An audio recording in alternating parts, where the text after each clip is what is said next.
the world as a digital simulation, really, to deconstructualize, to steal life. It is an anti-life program. It's moving from carbon-based life to silicon-based life, to a digital twin of the world that they can control, that is disconnected from spirit and... I'm envisioning a world full of love and peace. Thus my decision is to walk with this beast. Through tones, melodies, poems, and beats. But when the time comes, shoot it out in the middle of the streets. In the bright glow of the dawn, I see myself clearly, bringing in a new day. The old way of doing things is done. I don't care what you say. Monsters don't sleep under your bed. They sleep inside your head. And if you haven't done the shadow work, you're left behind is where you stay. I'm envisioning a world full of love and peace. Thus my decision is to walk with this beast. Through tones, melodies, poems, and beats. But when the time comes, shoot it out in the middle of the street. We got protect plus homeschool. Our babies is a must. They not just no moms, but also no pops. Ebola, worshiping pedophiles. Wanna feed our children's spirits to robots. Turn all of us from carbon-based to silicone-based. Should be where the shit show stops. Get back to doing for ourselves. Water system irrigation and grow crops. I'm envisioning a world full of love and peace. Thus my decision is to walk with this beast. Through tones, melodies, poems, and beats. But when the time comes, shoot it out in the middle of the streets. I'm saying I'm not some master teacher. No, am I some pastor or preacher? Was released represent with this passion to speak of. After doing 25 years in the beast cuffs. Realize they tried to teach us spiritual, mental, physical diet. They tried to feed us the fire of our ancestors resides in each of us. With that, I'm inspired to turn this heat up. I'm envisioning a world full of love and peace. Thus my decision is to war with this beast. Through tones, melodies, poems, and beats. But when the time comes, shoot it out in the middle of the streets. We're really approaching almost like it's a Frankenstein moment. And they're framing it to us as, innovation, right? We should all be so excited that this is happening. And, I equate it to like the Golem bringing in like these robots. They would like to feed our life force to learn us in every tiny detail, not to empower us, but to actually transform us into a robotic simulation that is under their full control.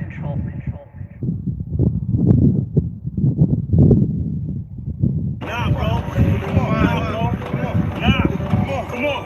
You almost there, bro. You almost there. Survive. We was up.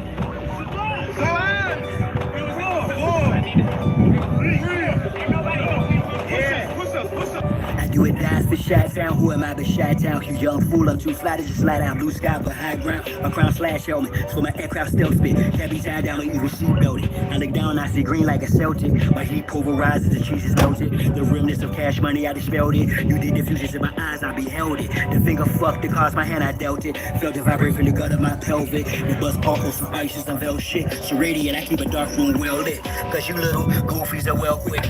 Body for real monkey velvet. Body enough for Mars, she's a female's clip. As a kid, all I did was fight. I did the bit with a knife. I know I can spit my flows to shit. To a fly though, haters wanna crucify a real man. I still stand with the stiller hand, but we're healer man. It's not Cypress Hill, I'm total shit. I'm one tough cookie, I don't follow, I set standards. To catch me, you gon' have to do more to scamper. Need more to scanners, I'm off the radar. I am as your goofies play God. Some worship the Christ, others pray to Allah. Chase a high, drink paper or bruh. You stagnated, well I straight evolve. At a rate, I'm dated space ace, y'all. Buster stuck in the case, face off. Active shade shape the state is a fake, a fraud. Battlestar intergalactic, my mindset perfect comes from practice, so I rhyme best. I excel like I'm climbing a step. You got a lot to learn. I am adept, you of no concern. I am a threat. My measurement, width, lift, height, and depth. I'm just piloting up, flying a jet, spray the adversary. Martial Chronicles like Ray Bradbury. I'm a thorough guy, goddammit. Symmetrical apparel of a fly bandit. Mohawk, alien, dynamics, and it's like I'm an arrow in precise transit. Let's get some more likes up, man. I guess we got some nosy. I guess they killing over there, so they think they can come over here and sit down and watch. Hit that like or get out of here. Don't need you in here. Welcome to all the people.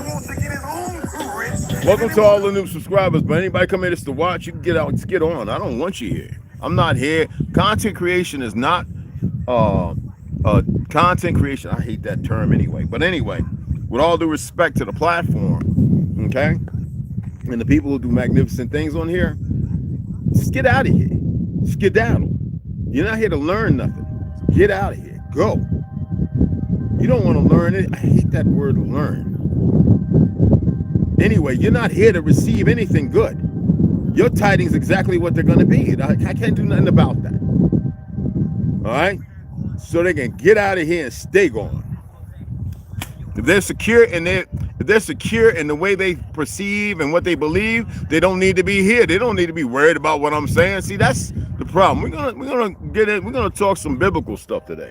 We're gonna talk some real biblical stuff. What people don't do. I just had Francis Turtle Gang on Facebook. He has the following, obviously the liberals and the idiots. He's saying some of the dumbest stuff I ever heard. And he's trying to tell people who the Negro is. This monkey, you know what? I unfollowed him on a lot of other platforms because he's just so full of it. But I cannot believe what he's doing. But then I can. You know what I'm saying? Because there are frequencies, there are things that they can get in your head. Okay? Hey, Grand Ascension, what's going on, beloved? Hey, Carl, what's going on? What's happening? And he's over there teaching BS, and I've had enough of it, you know? I've had enough. Yeah, I was born in the Bronx, and I was my great-grandmother told me, and my grandma wouldn't, she said I was born in St. Vincent and Montclair. I was born in the Bronx. Ended up, because my father had to get his stuff. Ended up having everything changed to a hospital that's no longer there in Montclair. St. Vincent's Hospital with 2 Boots Pizza. I was always wondering why I was like going over there getting 2 Boots Pizza, hitting the boxing gym over there. And it was because that's firstborn up north. Firstborn up north. And I gotta listen to these goofballs in these liberal damn states. I befriended them. Telequaso he used to tell me, he don't know everything you do. He's still learning. Now he's gone. I cannot stand seeing these goofballs. They act like they can't learn nothing. I can't stand people who think they know everything. And they're Google masters. So what I do, I research. When I was in college, I research outside of college, and I talk to people around the world. What website you use to research stuff? And they tell me stuff like you can't even pull up over here. They need people in America so dumb. I don't hate the brother. I have this. If I was over in the Bronx, it don't matter who it is. I'd walk up on him and say, tell me I'm from Africa. Tell me who I am. You know, and I bang him out. I don't care what he think he is walking around them streets and them goofballs and a lot of them homosexuals. I don't care. All right, I'd bang him out, and he wouldn't make it.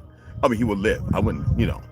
I'd molly whoop him like he ain't never been molly whooped before. It's a lot of problem. Every time I got my hands on somebody in Brooklyn, the Bronx, wherever, right?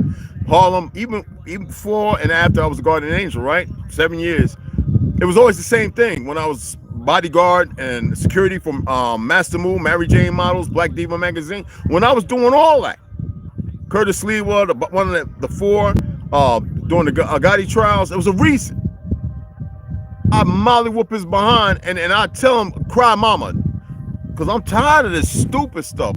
I don't hate the brother. I like him. He was doing great stuff. Talking about, well, at one time I thought everybody gets some new information that redirects their focus. And when I was telling people Master Farad, who ain't no master, he was the one that was put over there to create the Hebrew movement, to create the Hebrew Israelite movement, to create. He was to back some of the churches, especially in the southern, and giving money nobody knew about, and even as far as creating Islam. And people think I'm crazy. All right, well, we're gonna see today.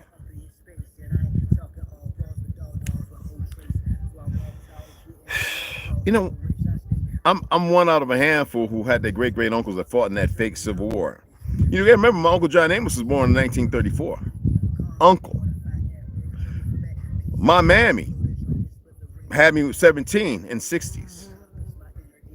She was one of the youngest. My uncle, who's 80 in Detroit, knows exactly what I know, and he's always asking me how I learned this stuff. And he said, "Oh, Mama Tina, oh, Tandy and C, great great uncles," and he would tell me stuff from other relatives. So when these individuals come spooting about the wigwam and the longhouse, that's not this, that, and first of all, the plane, and he said, "Oh yeah, the plains and the East and West Coast Indians." He must have watched this with a little punk ass self. He should have spoke up. All right, they're not the same because the Negro is the American Indian. He is, and when nobody's Negro, I already broke that down. This idiot, and I know some of y'all follow him, Turtle Gang, and he ran the sign there after somebody bumped on his wife. Well, who's gonna say something about my Puerto Rican wives? Ain't nobody gonna say nothing. Even now. One, you would swear she was African. She'd be like, Africa. I'm Puerto Rican. I'm Boricua. La la la la la. Taino. Na na na. And she is. My second one, adulterated stock, but she's still fabulously beautiful. Thick as a brick, snicker. You know what I'm saying? But anyway, yeah. Tired of people who just want to be imbeciles with no purpose. Ain't solving nothing, keeping drama going like it's some competition. It's some real morbidly stupid sick stuff. We have overcast today. It's gonna be like that most of the day. Today's gonna be tuna fish and wine day for me, guys. I had my 100 push-ups today. I did one clip of 50, I did 30, and then I bopped out 20. So, and my chest is so tight. But I'm gonna have a little wine today, my tuna. I'm not eating nothing else, no pasta and all like that, because I'm carved up, good fat. Like I say, I'm kind of broke. Not broke like what you think. You gotta have emergency stuff. But as far as all that, sending out $700, I didn't have to send out, but I'm not going to say no. You know what I mean? Except for right now, I'm not giving nobody super chats and none of that. I just can't right now. It's not because I don't want to. Well, I said yesterday because they don't bring the circle around, and that's a fact. But let me add to change this because they're gonna play that weird stuff. I'm gonna get cheap fancy. Yeah. But my thing is, like I said, right now we be working, but I can't afford right now just to go ahead and buy. I can't afford to go ahead and splurge any more fiat to pick up the wood that I was going to get anyway. Because I was looking at myself saying, okay, I'll go ahead and spend $100 on 2x4 by 8 and 10s. And I'll go ahead and get the other, because that would have been $100 and something dollars. Get the 4 SBS, which is 27 a piece, and the plywood. We drove to Cerro Vista about 45 minutes out away. Get it for about 30 something, maybe half inch. But I gotta wait till I'm about to get paid here, so like I gotta wait for that and then pay all my bills first. Get with Ganja about the porta potty. Today I'm gonna build a frame for this outdoor. It's gonna be an indoor shower that's hot and cold. I gotta look into getting a 1,000 liter. You know those, like on the res we had them. Behind where I lived at, we had two. The big things, 1,000 gallon water that we hold. I'm gonna get 2 here, and I want to get a third one to put in the ground to build a septic, but to use it for irrigate, like for growing for the greenhouse. Like yes, our fluids, use it to grow. Based on what you're eating, you'd be surprised. So that's gonna be some work. But as far as the plywood, we're just stagnant because, like I said, I got to order.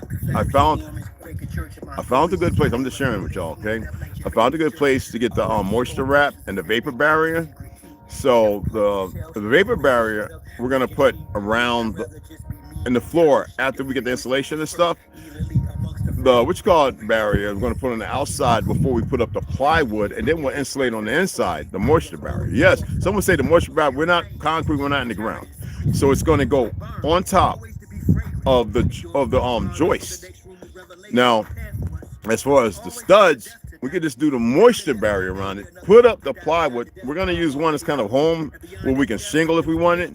So it already has a form of design, which we're going to concrete and cement around it with tons of cinder blocks and red. We're going to make, using concrete, we want to use the red clay here to make bricks. I might even make some of the brick forms today, cut up a couple 2x4s I got up there, untreated. So we'll see, you know what I'm saying? But I'm going to keep y'all. Oh, wait, I don't want this one. Oh, yeah, I do. Wait.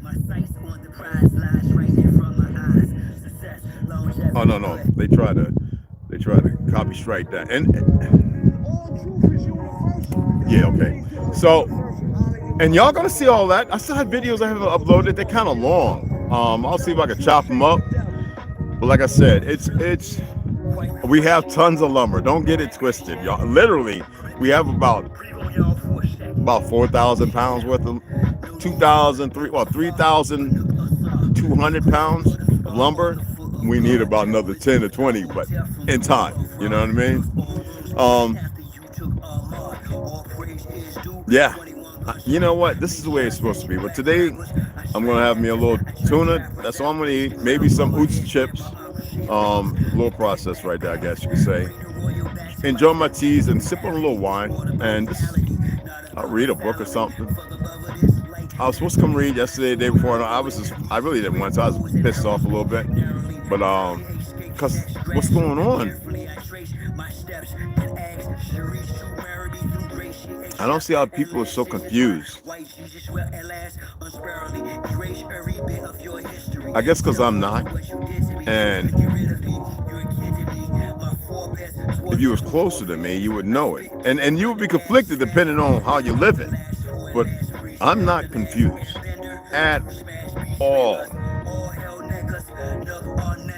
There's things I can't say. I just can't. You know?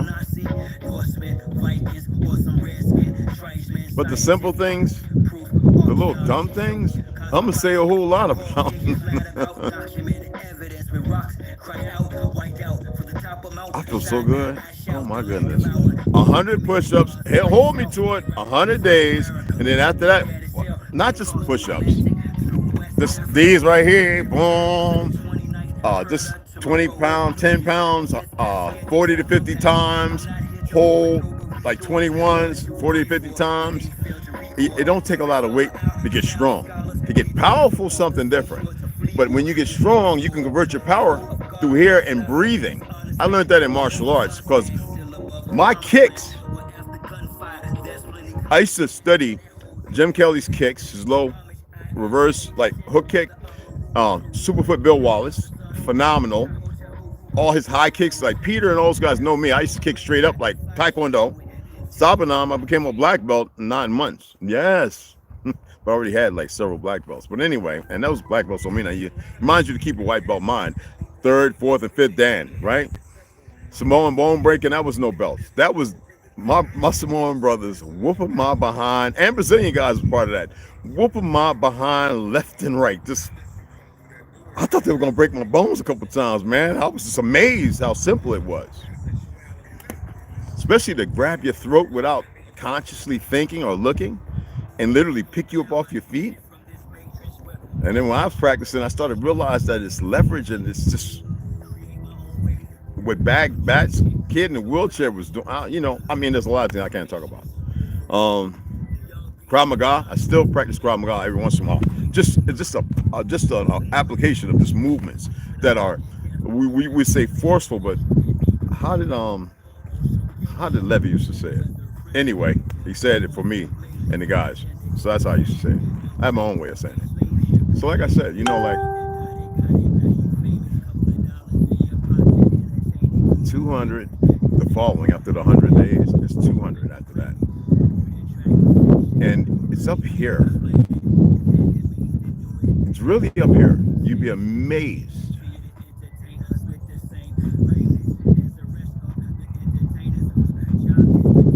And it's calming. You know what I'm saying? And trust in me, I have to be calm. I have to be calm.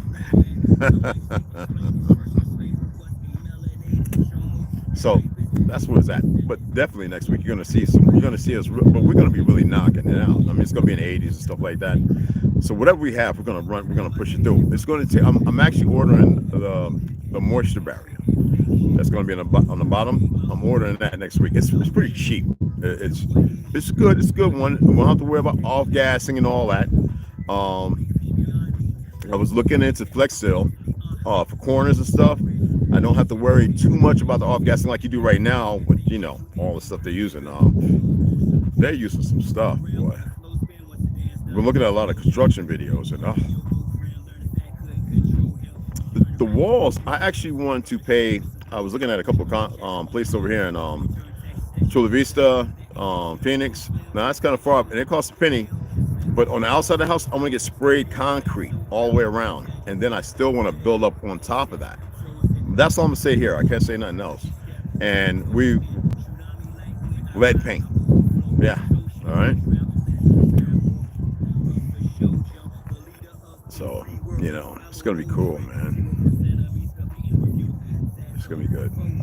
Omek could tell y'all about the wine I drank, y'all. He could tell you. I don't drink no crappy stuff. Wow, that was a light. I don't drink. You saw that light back up there? Anyway, I am very particular, and I'm peculiar about who and where. On the East Coast, we have fabulous wine. And everybody swears by California. That's just the drama of it. California don't have the damn best wine. Morocco got better wine than them. Italy, Palermo, Sigonella. Come on. You know, even the Scots got a good wine. Scotland. Oh man, I like the whiskey though. You know, but I like to partake in stuff that don't convert to sugar. Wine does, unless it's organic and other fruit.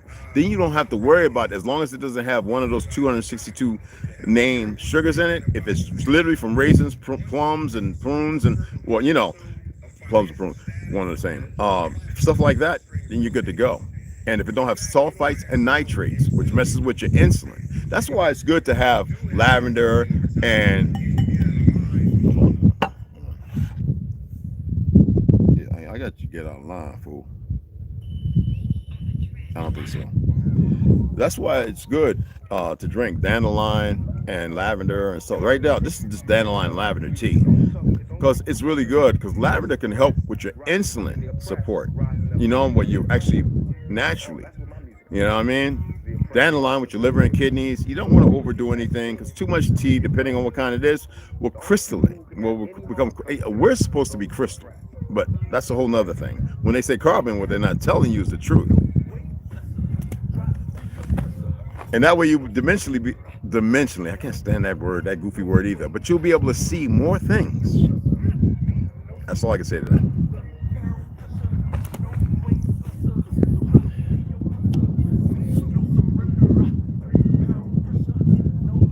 And you don't have to have everything sweet. Get used to bitters, people. Just get used to bitters. The wine I drink is very bitter. And most people that take a sip be like, what is that? I'm like, it's wine, fool. I'm going to make, when I start growing like I did on Reds, growing my watermelon, I'm going to build a distillery to make watermelon wine again. Not liquor, wine. And it's not hard. So.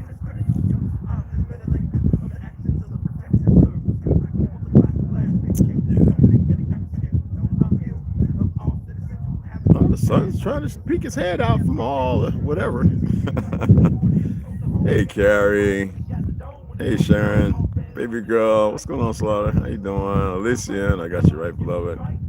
Carl Marvin. What's cracking? What's up, beloved? Tijan Tyler, bro. Ain't no way you got the Confederate flag on your plate. Yes, I do. Why not? You can tell me why not. I'll submit. I don't submit to nobody, especially man or woman, but yeah.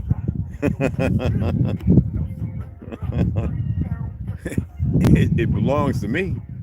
It's mine, literally.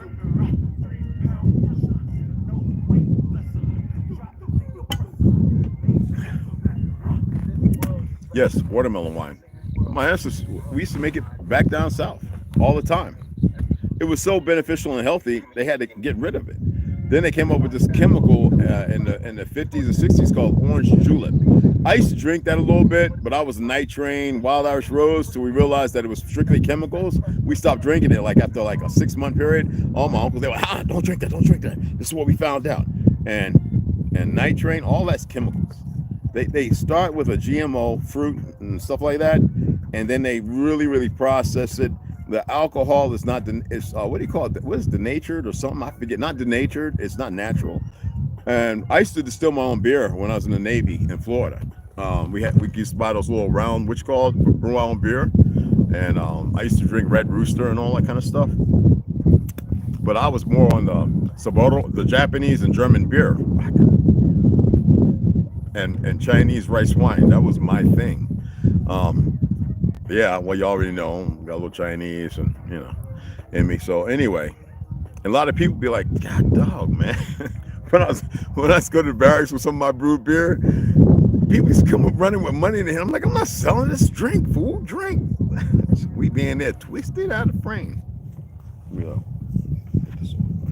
That was ToLU'S and Omeg, as usual. Yeah, so we got another few minutes here. I just want to pull everything up. It's going to take a while to load up. And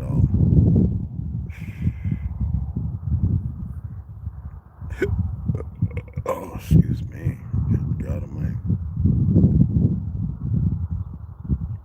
I'm going to read notes, then I'm going to go over and read some of the other information that I have. Because people want to deny religion, which I have no problem, but they don't want to look at the lifestyle of certain individuals who lived a certain way. Now, you've had well over 1,000 individuals from Sweden, Denmark, here in fake-ass Americas, say that they have found numerous times in true Aramaic, Hebraic language, and written on stones all throughout South America. I'm talking about like the Louisiana before the Texas, because they want you to believe that belonged in Mexico. It didn't belong to no Mexico. That's just nonsense. Just like Cali didn't belong to no Mexico and all that other nonsense. Louisiana stretched all the way up to Washington, all the way up to Oregon and Washington State, all the way up damn near through Utah. Louisiana was this big amalgamation of this land. Like if you're looking from that side, that went all the way down damn near to Florida, which is not even the actual name of Florida. When you start getting Yosemite and Hatchatooga, all these different places. And this is the world that they gave y'all. And there's still maps that you can see, besides the ones that I shared, that show you this. Whether it be the countries, the factions, and those who ruled the crowns, right? Not what you see over there in fake UK, who ruled these grand cities in these countries, all right? Tartary. All right, so we're gonna stop all that nonsense about this and that and all this new stuff that keep people at each other's necks. Either you know or you don't know. And if you don't know and you're going by what you've been given, just know that what you've been given obviously was not natural, because you had to be given it. Okay, so in the religious conundrum of things, I don't have a problem with people who practice their religion. Those individuals over in Syria killing Christians, they're not Muslims. ISIS is not Islam. None of them are. Anyone in the dichotomy to say it's good to have sex with animals and little boys are not soldiers or warriors. To impede, to stop a physical want, that means there's no strength. Just like the Vatican and all the homosexual stuff, and I'm not here to beat up on them, so be mindful. It's educational purposes only. Y'all have a hard time accepting that they worship Satan. I ain't gonna say Lucifer. They did, they wouldn't have done the dumb shit they did. They too stupid to know better. They like tangible things and physical things, and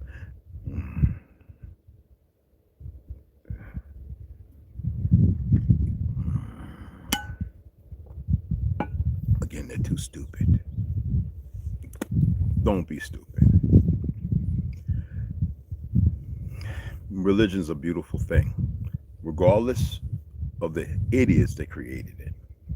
But they had to use a canvas and an artiste, and they had to deliver you by way of a palette, putting the two together to paint you a portrait.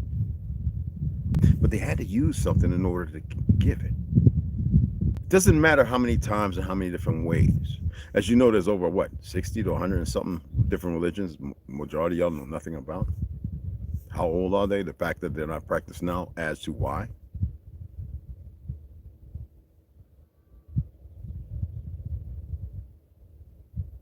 Okay. If Buddhism was legitimate, because they've whitewashed it and changed it over the decades or centuries, right? And when the first Buddhas all had nappy hair, old fat nose, all dark as midnight, and they had to change that. We're going to get into the sons of Shem, Ham, and Japhet, and the one that the Muslims think, or some people think, drowned in the flood, Aaron. I hear people talk about Esau, this Edomite, that, this, that, and other, and don't even know the first thing. And everything's there contextually. But how you put the puzzle pieces together?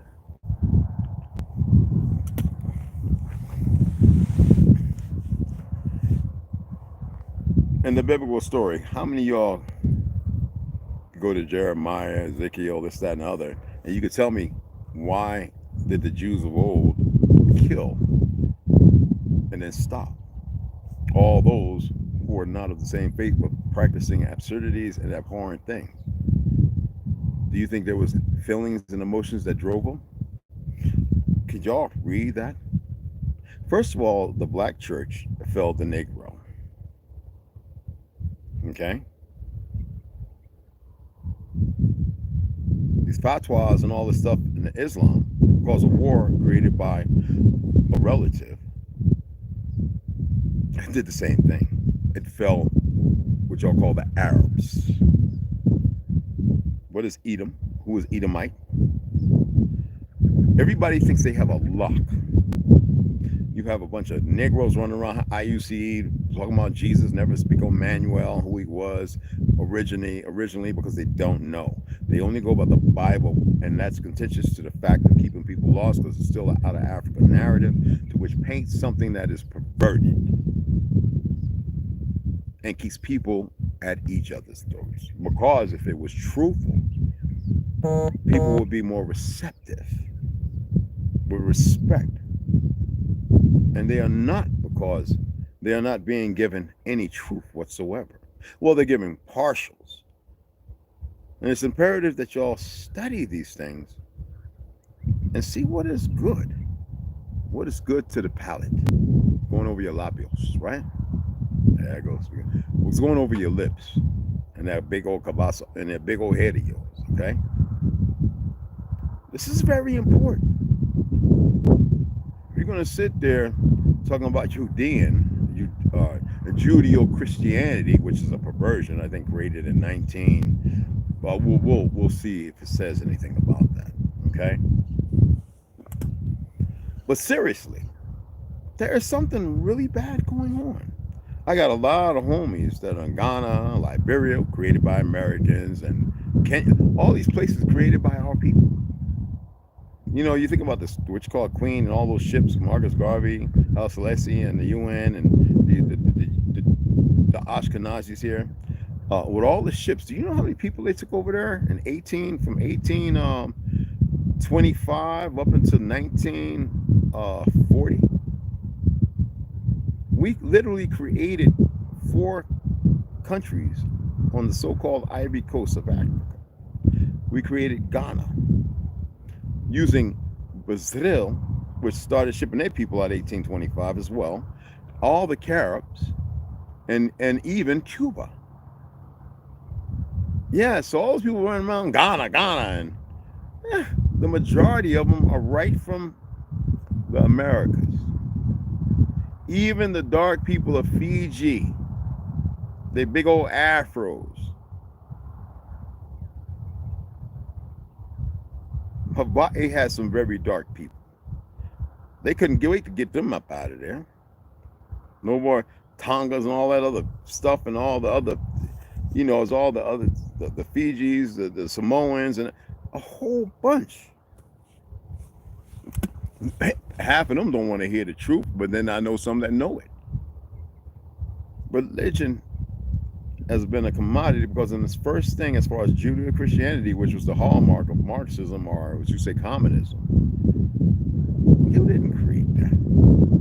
First of all, it's an absurdity to even put the two together, because the Jews of today would curse you because they have no relationship to Christianity, though they fooled you. That's why I said it's important to know the coordinate thing. What is the Purim? What is the whole purpose of that celebration? Why did they sell Yom Kippur? Seriously, which is genocide. You think a natural state of living a righteous existence would allow 3 relatives, at least 4, to live as they're doing today? We don't have to go into the Anunnaki and the custodians and all this other stuff. Custodians are meant to clean things and monitor, right? The halls and the bathrooms, and right? These are the hallmarks, the halls. These are the environment somebody established to which they're fluid in. But if they were capable of doing what they're getting ready to do back then, would they have waited so long?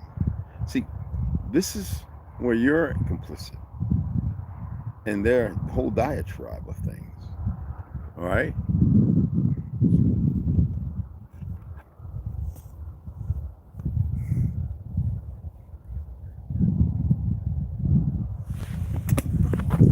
Somebody put the Cashapp up there if you want. Hey, Benji, what's going on, beloved? That's your name. Getting around and no flood. Shannon Class, what's going on, beloved? How you doing?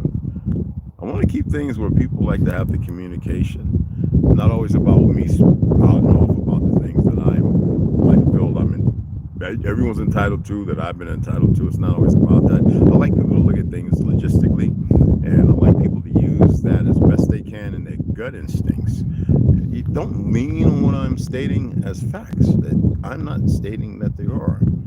And yes, if you become members, I'm even going to go live over there. So some of you might see me live and you won't be able to. Okay, I'm just letting y'all know.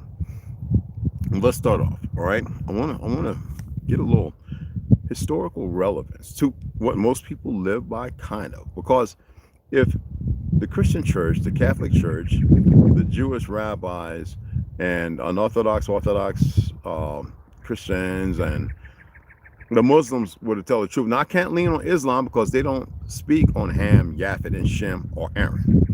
They just believe that Aaron died in the flood. So that way, when it comes to those sons, they accept it. If you accept something, that means you're supposed to have some knowledge in it. You're supposed to be able to communicate it. They accept it, as they do Jesus, Emmanuel, per se. So let's go here. I want to start with Gomer. All right, it's always going to be Greek or this Proto-German or whatever, right? Was the eldest son of Japhet, and of the Japhetic line, and father of Ashkenaz, Riphath, and Togarmah, according to the table of nations in the Hebrew Bible, Genesis chapter 10, right?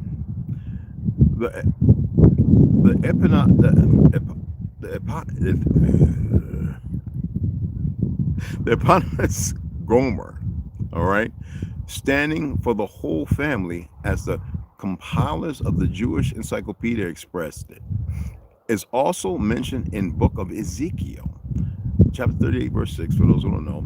And I don't have it here, I'm just remembering, as the ally of Gog and the chief of the land of Magog. Now, the Edomites descended from the Bible character Edom. Edom would mean red in Hebrew, right? Not like rednecks, which was based on an attire, which was melanated and light-skinned folks during the Civil War and after. So all these pale skins running around who were probably second generation, third generation born here, wasn't nowhere around for the Civil War and all that nonsense. Talking about, I'm a redneck, and I'm redneck, and you think country with twang they got from us. And that's not what they are. Okay? If you remember about Albert Pike and his cavalry, Negro Scout Indians, scalping people, it was to make even the Indian fighters they were fighting against, or depending on the side, to scalp them and make them red. Anyway, they are on an amazing Bible timeline with world history starting around 1921 BC. If we denote 1,000 years from added on from the 6th century, what's to say about before that? The abhorrence of Esau towards Jacob for tricking him into giving up his share of the inheritance was passed on to their descendants. The Edomites and Israelites were such constant enemies. The Edomites and Israelites were such constant enemies that there was an account in the Bible when the Edomites didn't let the Israelites pass through Edom. They tried to conquer the country of Israel during the time of Jehoshaphat, but didn't succeed. The Edomites were further mentioned as a nation defeated and invaded by Saul and later by David. They allied with Nebuchadnezzar in invading Jerusalem, and their brutality towards the people of Jerusalem and their cruel actions in the destroying of the first temple gained criticism from the prophets up to the latter ones. Well, couldn't I tell that story based on Tartary and the destroying of our temples here? For those who buy into the temple narrative? How about the fact that the Vatican's control of all these fake churches that are Tartarian and had nothing to do with religion, but everything to do with healing? To be healed? They fought with the Jews many times and became one of the nations conquered by the Maccabees. How many of y'all read the Maccabees? At its peak now, under the leadership of the Maccabees, they were obligated to embrace the Jewish cultures. Their men were circumcised and they were forced to follow the Jewish laws until the time came when they openly mixed themselves with the Jews and did their practices, including paganism. Now, the legendary Herod, who ordered the construction of the second temple, was an Edomite. And the kingship of the Edomites was elective as opposed to the tradition hereditary. And prior to their forced conversion to Judaism, there were no clear accounts as to what religious practices did the Edomites follow.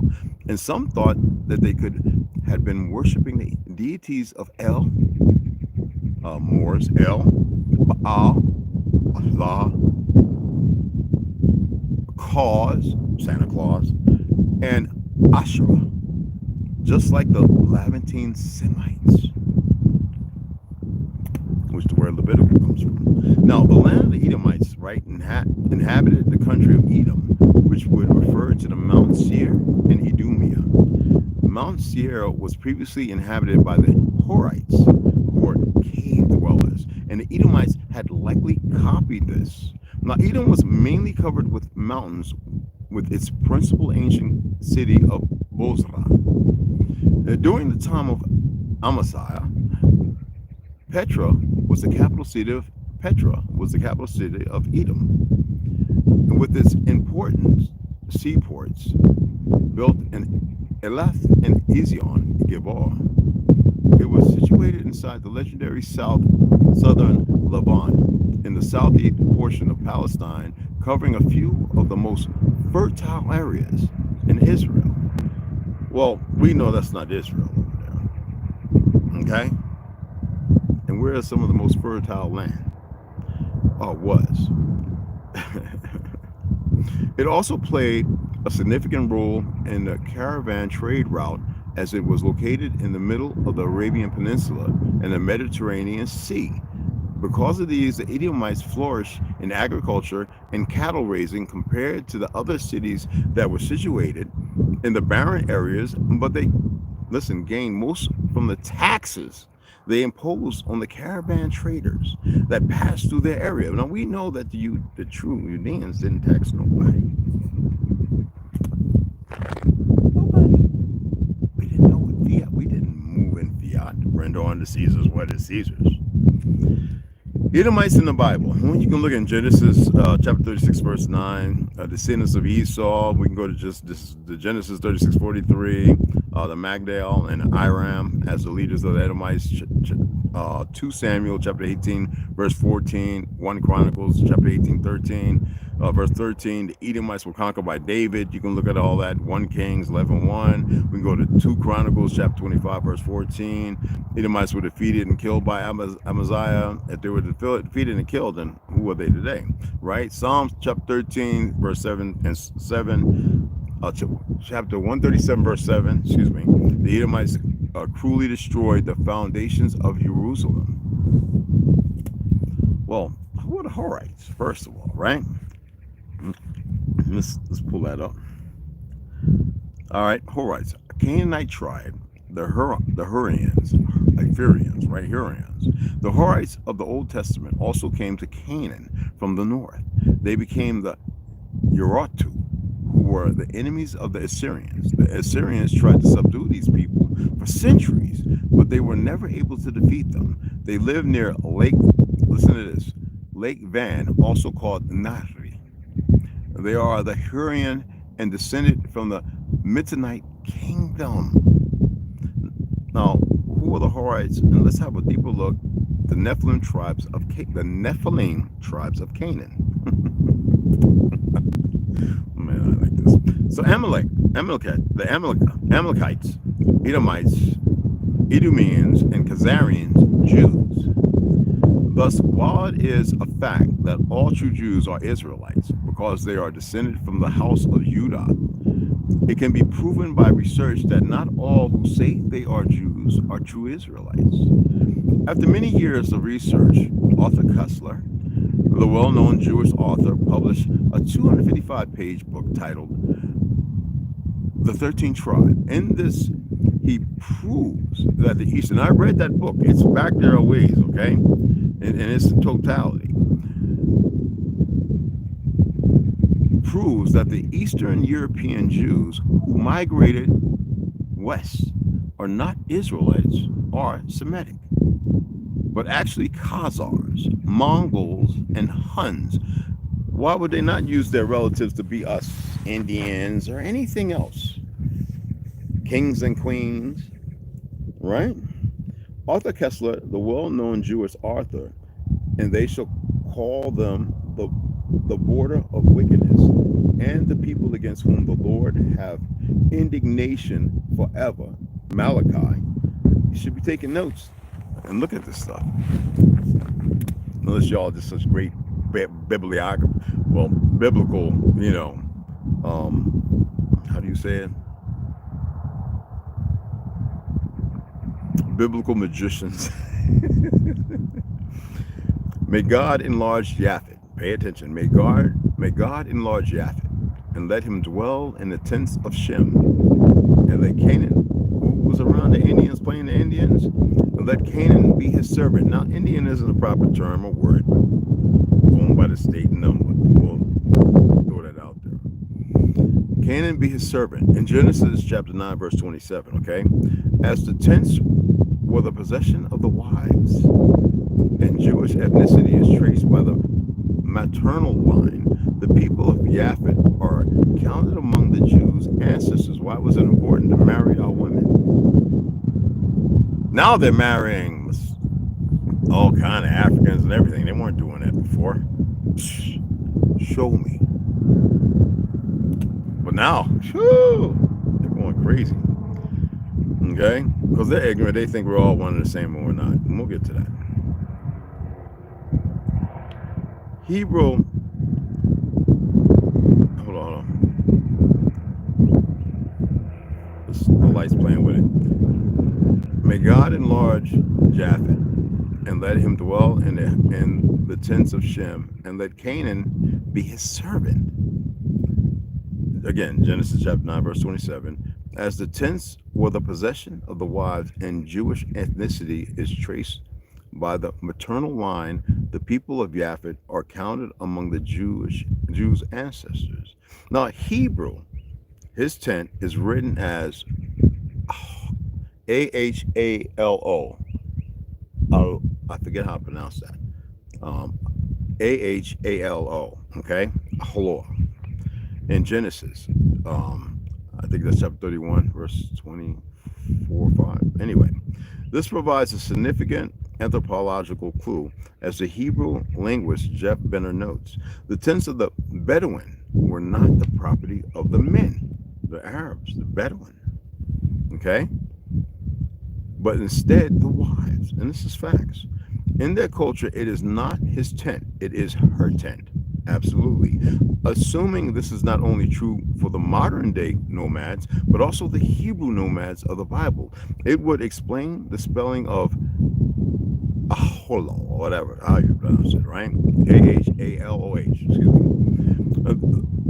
The vowel pointings, which are the dots and dashes above the below the Hebrew letters, were invented only 800 to 1,000 years ago, all of a sudden, right? So if we remove these vowel pointings, we have the word halam. That's what I wanted to get to, which mean her tent. Noah was not sleeping off his drunken stupor in his tent, because he did not own a tent. He was sleeping in her tent. All right, the tent owned by his wife. Now Genesis 24, chapter 24, verse 67, right, reads, and Isaac brought her, Rebekah, into his mother Sarah's tent. Now, on the three sons of Noah named in the Bible, we are given more information about Shem and Ham, whose lines intermarried. Shem and Ham, whose lines intermarried, than about Japhet. Japhet, it is widely held that he represents Noah's non-Jewish descendants, or that he is the progenitor of the Gentile peoples. However, it is more likely that the people of Japhet are Hebrew Europeans whose ancestors are in haplogroup R1b. Well, we know that. We know that's not the case. Why? It says, Noah's non-Jewish descendants are that he is the progenitor of the Gentile peoples. However, it is more likely that the people of Japhet are Hebrew Europeans, whose ancestors are in haplogroup R1b. And who were the original Europeans? Why was I reading the Algonquins who founded Europe? Blah, blah, blah. Noah's three sons formed a three-clan confederation. That was how alliances for mutual defense were formed before the time of the first temple. And other three clan confederations include Jabal, and Tubal, Abraham, Nahor, and Haran. Moses, Korah, and Aaron, and Uz, Buz, and Huz. One of the more revealing confederations involves these names: Og, Gog, and Magog. Deuteronomy chapter 33, verse 10 speaks of an Amorite ruler named Og. His territory included the cities of the plateau all Gilead and all Bashan, as far as the cities of Selica and Edrei. The Magar and Hungary claim to be related to Noah through Japhet, and they claim a relationship to Mag-Og, meaning son, seed of Gog. In the Turkish language, Ogol meaning son. Now, the Hungarian poet Andreadi begins one of his poems, I am the son of Gog and Magog. And there is a linguistic relationship between ancient Akkadian words and Hungarian words. Akkadian was the script of Nimrod's kingdom. Abraham was a descendant of Nimrod, a son of Cush. A son of Cush.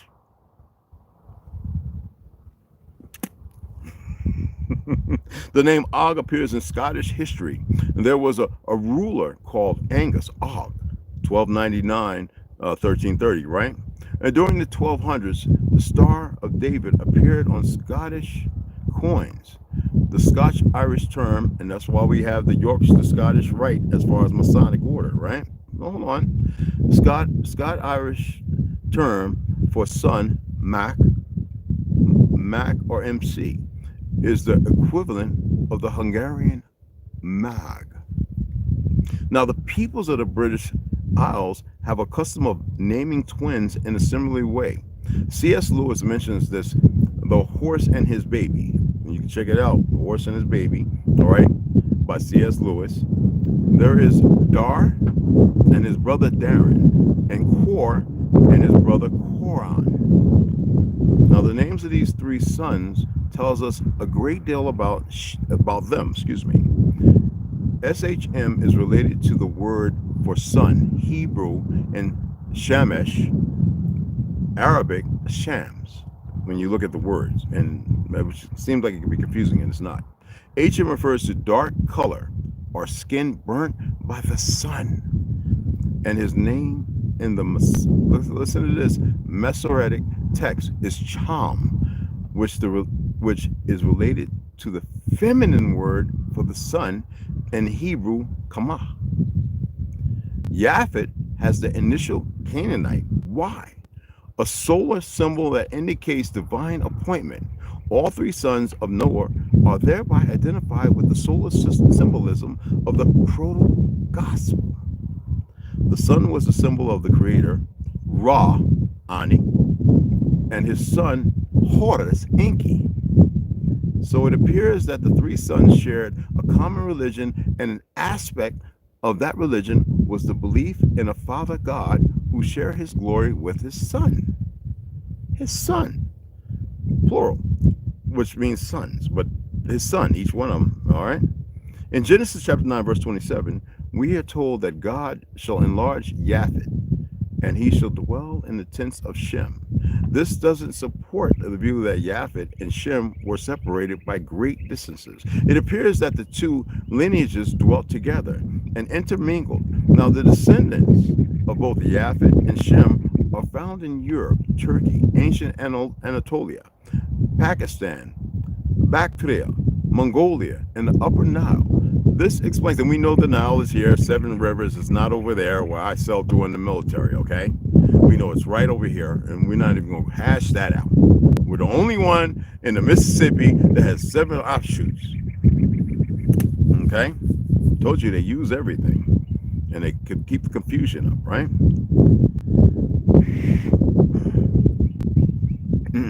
Ancient Anatolia, Pakistan, Bactria, Mongolia, and Upper Nile. This explains the linguistic similarity between some Afro-Asiatic Semitic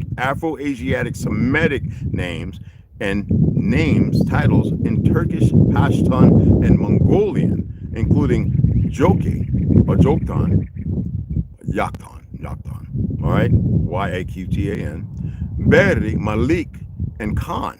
Khan was originally a title meaning king. Today it is a common surname in Turkey, Afghanistan, Pakistan, India, and Mongolia. The biblical equivalent of Cain or Quion. Some of the Pashtun tribes adopted Malik as the ruler's title instead of, Khan. And Malik is equivalent to the Afro-Asiatic Semitic Melek, meaning king. People over there don't even know who they killing and why they fighting. They're so damn dumb. Is this a descendant of Japhet on a Bactrian camel? So I have a picture, and it has this. I'm not going to enlarge it. You can look it up yourself. As far as going to see Japhet on the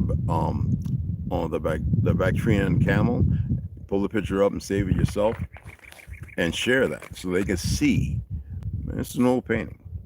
Another look at the peoples, it's listed in Genesis. Let me make sure this thing didn't get dark on me. There we go.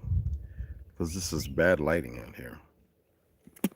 Okay, my apologies again. Another look at the peoples listed in Genesis chapter 10 reveals that the conception of Japhet as the progenitor of the Gentiles nations is erroneous. In Genesis chapter 10, verse 2 through 5 tells us that the sons of Japhet were Gomer and Magog, and Madai and Yavan, that's kind of Hindu, and Tubal, and Mesha, and Tyrus. And the sons of Gomer, Ashkenaz, and Riptah, and Togarmah, and the sons of Yavin, Elisha, and Tarshish, Kittim, and the Dadaman. By these were the isles of the Gentiles divided in their lands, everyone after his tongue, after their families, in their nations. Here the Ashkenaz are listed, and they are regarded as Jews. Riptah is mentioned in reference to Og, the king of Bashan, who the Deuteronomist describes as the last of the rulers of Riptah, called Riphites in some texts. All these peoples are in haplogroup R1A, which dispersed widely across Eurasia and Central Europe between 5,000 and 1,000 years ago. Now, before that, the ancestors in haplogroup R1B wildly dispersed, and this before the time of Noah, the hell, which would be circa 4,000 BC. Okay, and among the R1 rulers were the mighty men of old, who dispersed into southern Europe, the Tarim Valley of China, and eventually into the British Isles. Now that would have you looking at the Great Wall, to which the Chinese didn't build, which was Tartarian, wouldn't it? When you think of Kate, these are words that are unfamiliar to most people because they're utilized in a way that you would think have been anglicized, Christianized, all right? The dark red spot in Central Africa is Noah's homeland, near Lake Chad. The density there, 60 to 100%, is about the same as in the British Isles. About 70% of native British men are in haplogroup R1B and share a genetic ancestry with the proto-Saharan ruler Noah. Well, I mean, if we all come from Noah, think about it, right? I suggest that the movement of Noah's sons is to be associated with one of the latter movements out of Africa. Out of Africa, remember the original map show all them pale skins in Africa, right? The place we call Africa today, right? Associated with the Cushites. The term is anachronistic, and since the first Cush we encounter in the Bible is Noah's grandson, the father of Nimrod, and this ruler would have lived after his proto-Saharan ancestors had already begun to move out of Central Africa into the Nile and the Levant. It also appears that it was the marriage and listen to this, ascendancy pattern of the proto-Saharan and Cushite rulers that drove their expansion out of Africa. Now, earlier movements out of Africa can be explained by the presence of genetically related peoples in Europe long before Noah's time. Between 20 to 50,000 years ago, there appears to have been a robust recovery of non-Africans from extremely low values of male effective population size during the OA bottleneck. That's the lipoid. That's 2014, right? They state this from a study of the human Y chromosome flow, which states, consistent with the generally higher genetic diversity in Africa, populations, the highest number of deeply splitting branches of human Y chromosomes tree can be found in African populations. Kushani et al. 211, these are just for references. Mendez et al. 213, Posnick et al., which is Polish, and the extent variation in other continents is mainly restricted to 3 branches of the M168 clade, all right, how it's a whole lot of the medical stuff, but based upon the genetic variation within each of these three clades, coalesce to a single founding lineage within 40 to 60 KYA time depth, consisting with the out of Africa dispersal model string of 2002. That's the date when they came up with this. In addition to these these clades, the population of Near East and Europe also show the presence of young clades of haplogroup E, which are likely to reflect recent episodic gene flow from Africa within the last 25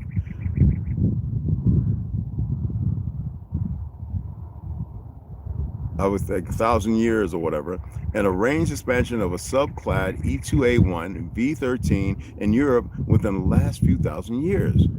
Cruciani et al. 2007. Now, are these people really doing the serious blood work type work, you know? And the reason why they don't want Jews to do blood work and most Native Americans to express what their blood type is? Very important.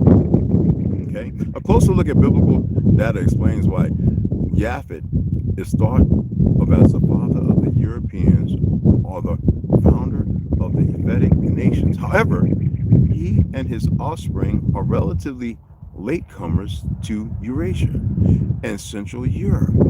The peoples who come to be called Gentiles were already in Europe about 40,000 years ago.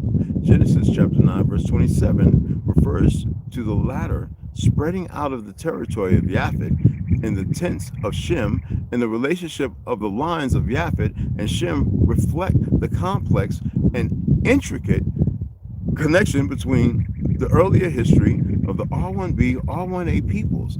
And it should not be forgotten that the lines of Shem and Ham also dwelt together and intermarried. We got Lenny Kravitz, Sammy Davis, blah, blah, blah, blah, on and on.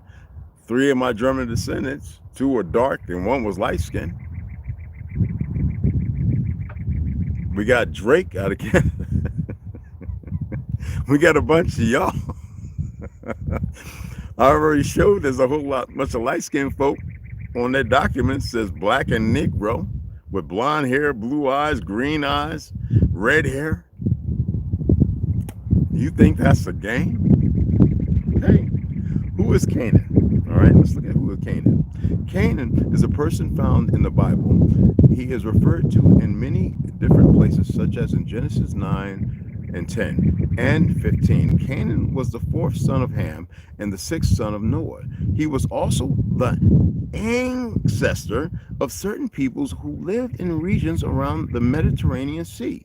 We was reading that in Algonquin's Finding in Europe. Remember that? Okay, good.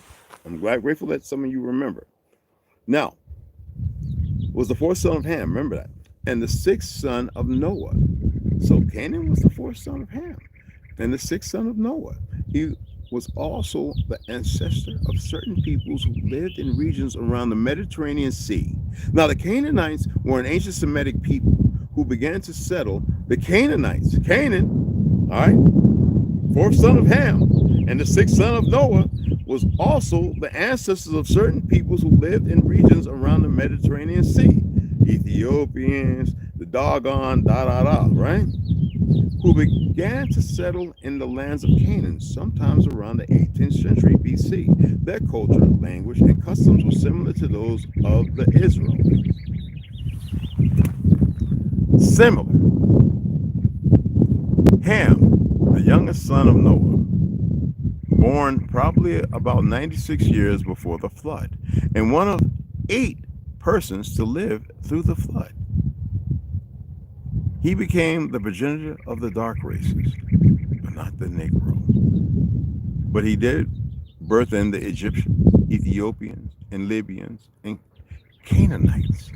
Again, Canaan is a person found in the Bible. He is referred to in many different places, such as in Genesis 9, 10, and 13. Canaan was the 4th son of Ham and the 6th son of Noah. He was also the ancestors of certain peoples who lived in regions around the Mediterranean Sea.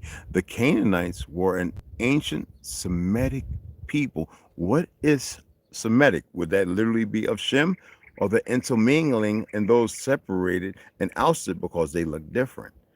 Contextual to all three being a dark race, progenitors of other new races, subjugated between cousins.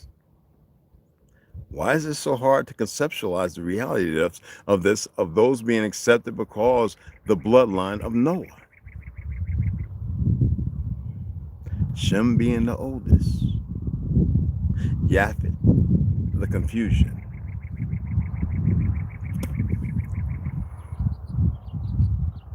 Now, let me pull this up.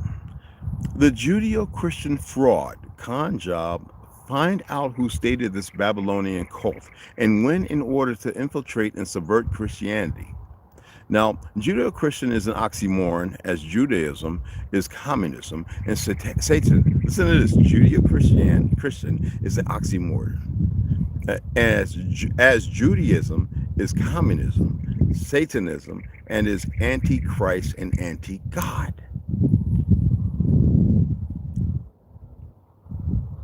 You go and research that, and you're going to pull up a Jewish website. And what concord hath Christ with Belial? Or what part have he that believeth with an infidel? 2 Corinthians chapter 6 verse 15 in the King James Bible. And what concord hath Christ with Belial? Remember that.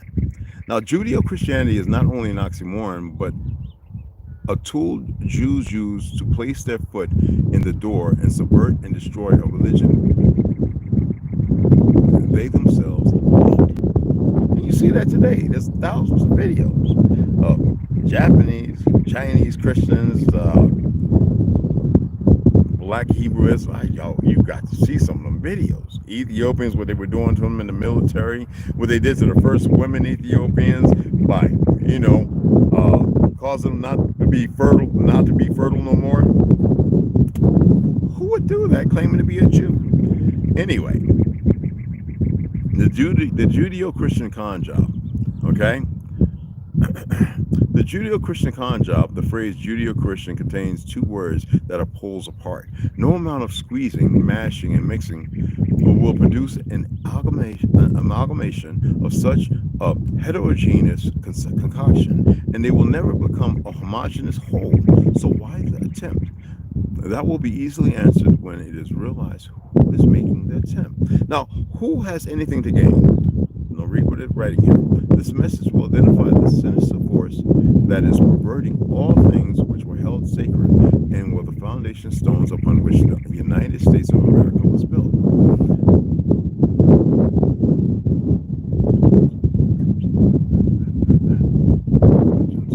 Gibberish.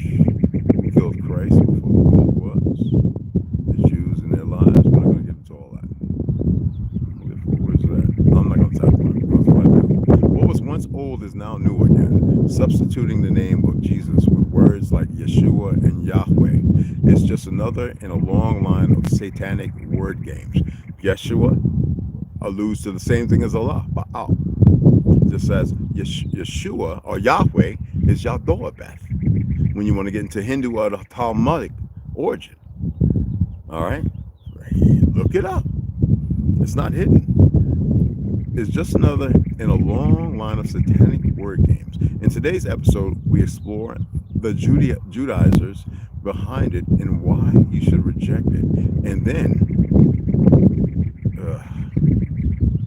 it'll explain itself. Now, 1,800 years ago, people were required to have a special certificate proving their loyalty to the Roman emperor and to pagan gods. It was called a certificate of sacrifice. The birth certificate ain't no different. Or labiles, and it sounds a lot like today's COVID health certificates. Christians. We dig a little deeper in today's episode and discover both were designed to attack Christianity. And you see that today. As people struggle to make sense of the satanic waves sweeping over the world right now, most point reflexively to the book of Revelations, but it's the Apostle Paul, not John, that identifies the enemy as his methods. Okay? Edomite Jews get their greater Israel ethno-state while quarantining us of our country's ultimate destruction and our inevitable racial extermination. We have become the agents of our own enslavement, not only by financing the Jewish world order, but by believing these lies through our horrendous sense of entitlement. Boomers, mental laziness, and lack of racial cohesion, the Jews always call their enemy Amalek and Edom before they exterminate them, and this is why they are calling the white Christian nations Edom now. And they're not.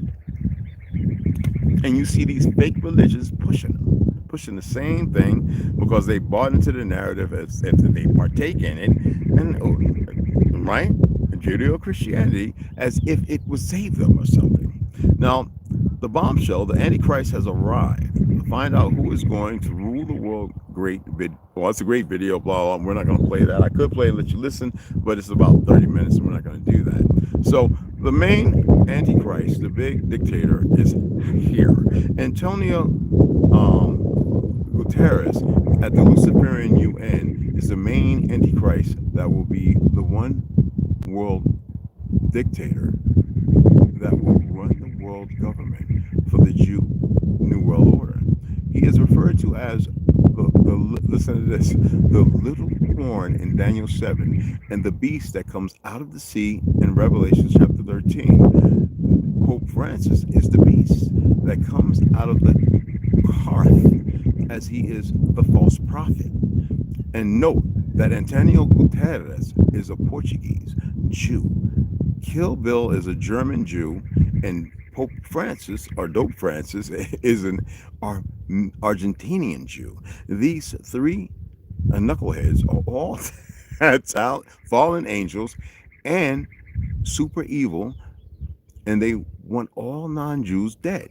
Some Jews may be sacrificed, just like in World War II, to achieve the Jewish objective of taking control of the entire world and making everyone else their slave who managed to survive their kill shots. You know, it's funny how now there are people who are actually monetized, green, pale skins, and they're talking about this very thing. And they're not being shut down, fact checked, or anything. I wonder why. And they're Jewish. Is it so they can watch them, so they know who to hit? I don't know. There's about 5 videos I watched last night or early this morning because I woke up at 3. I would advise you to start Googling and using search words to see if you can find that. Okay? So, some call it Marxism. I call it Judaism. Well, you think about the Bolshevik, Russia, the Tsars, the first attempt on his life, and then finally succeeding, and then being pushed out of Russia into Poland, Ukraine, and a few other places.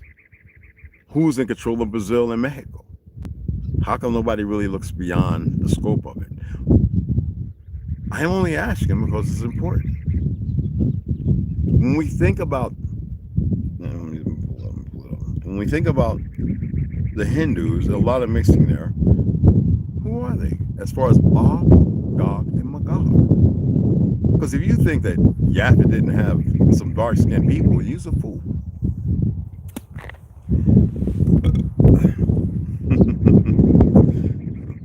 The Holy Bible states that the house of Israel would be scattered north of the river Euphrates in 1 Kings, right? Chapter 14, verse 15. This promise was fulfilled when, in 721 BC, all 10 tribes were taken captive and driven by the Assyrians into the Caucasus Mountains, located between the Caucasus Mountains, located between the Caspian and Black Sea.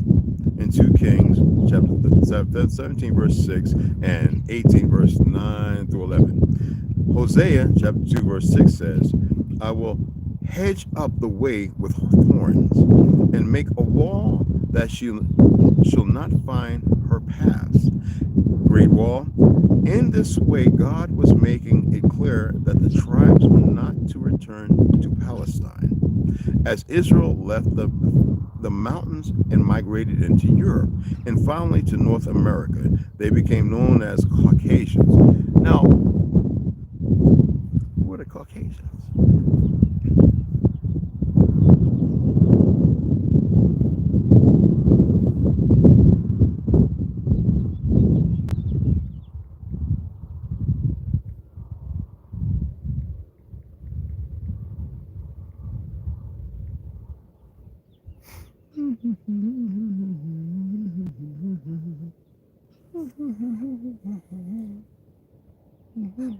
I'm trying to.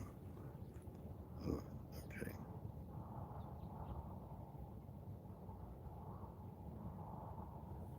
Even James Baldwin, I'm Not Your Negro, was considered a Caucasian. All right. A Basharan Hamite, Caucasian. Dark as midnight with long flowing hair, just like Andros Islands, just like the brothers and sisters with blonde, long, beautiful hair, just like the Australians, just like the original Mississippians, just like some of the Choctaw. All right. Want to see another one? I don't know if you can see it, but all of these are Caucasians. I know the light sucks. I should have been inside the tent. Big, you know what? I'm gonna save some of these and create a post. All right. When they consider out of Africa, yeah. Okay. Hamitic hypothesis is anything, and the Caucasians look like him. Not these pale skins running around talking about I'm Caucasian. They don't have a clue, sadly.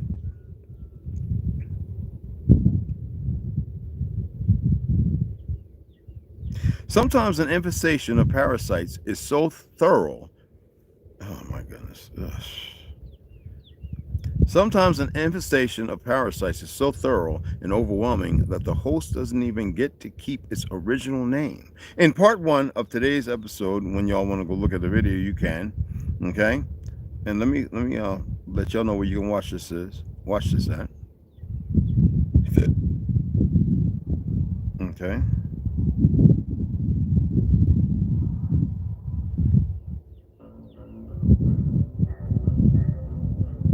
That's a commercial.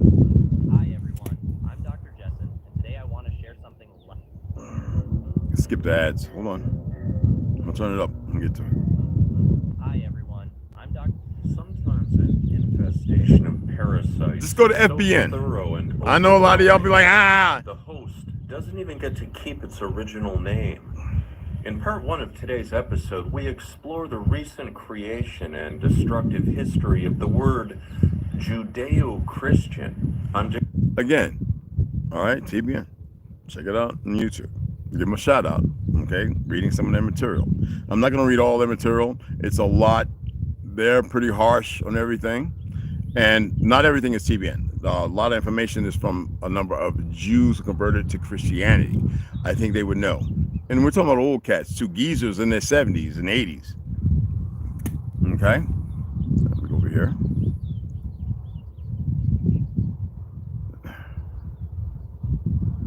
Remember, there's no such thing as Judeo-Christianity. But who were the first Zionists? Christians.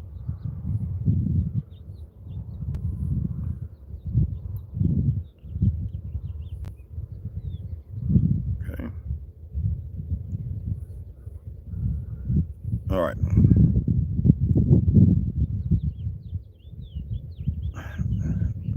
Even in Russia, they know who the progenitor of the dark races is and not the Negro, which we're not nobody's Negro. But y'all need to look at different things other than, because didn't Putin just open up the vault with I don't know, 40s, whatever, pictures of ancient history based on Tartary and everything, showing who the true people exalted as the prophets and everything. I mean, he didn't make it up like some of those Chinos and Spaniards down in South America, making all those fake statues and carvings and stones and everything, being outed every time they turn around. If I'm lying, I'm dying. I ain't dying yet. But anyway, go and look at the Zondervan controversy. Negroes are not from Africa, okay? He became the progenitor of the dark races as far as Ham, not the Negroes, but the Egyptians, the Ethiopians and Libyans and Canaanites. And we already looked at the Canaanites. You got to remember that there's a whole lot of mixing that went on. And I know mixing is a very disturbed word to use, but it's a foundation, because you got to remember these so-called Gog, Magog, whatever you want to call them, they're attempting to eradicate everybody. Change the history of the world. And why would they do that? Why would the slave and the farms and the sex farms and everything else and the breeding farms, they're a real thing in Brazil, Cuba, everywhere. Why were they necessary? Because you can take children, and not just for sacrifices, or human sacrifices, but also you can take a number of them and you can, as you see today, convert them and make them believe there is something they never were, and have them play against their own relatives. You see it throughout Islam, ever since the CIA and Mossad has been doing their work over there. You got IDF over in Syria. You got the last handful of Christians probably being murdered right now. Can you make this up? Let me find this other one.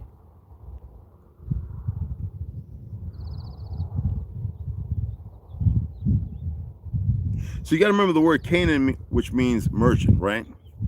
Trader, or one that humbles or subdues, is the fourth son of Ham, son of Noah, Genesis chapter 10, verse 6. He is known as the founder of various nations. He is placed on the biblical timeline chart after the great flood, before the Israelite conquest. He peopled the seacoast of Palestine, and his eldest son Zidon is known as the father of the Sidonians and Phoenicians. Phoenicians would be the Etrians and Ethiopians, right? A mixture. For those who don't know, have any of y'all ever watched some of the Ethiopian dances, which are magnificently beautiful? And the fact that there's a very dark, some would say that they have more in relationship to like the Black Hawk Down people. I don't want to keep saying all these different names and painting a very vicariously very poor portrait, all right? But the reality is the reality. No one wants to see anything for what it is, because they're too busy watching Hollywood all around the world and the media and these religious consorts who are pragmatic, Masonically, which is Talmudic and satanic, to push a different narrative, to have a symposium of hate and angst and warlike activity. And who is warlike? We want to paint, always want to paint a color. We always want to put a race, when the individuals doing it don't care about no races, no colors, or anything. It's what they deem, what they utilize, and what they condition selectively. Where is it at? I had it up here somewhere. Hold on. Say I come and me want to go home. Say okay, this is him. Just want to make sure. God dang it, man.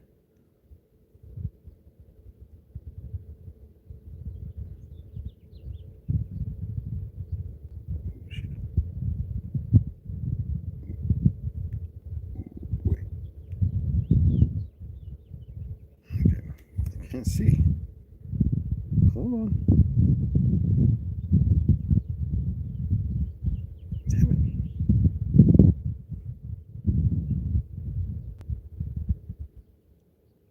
Okay. It's hard to see around.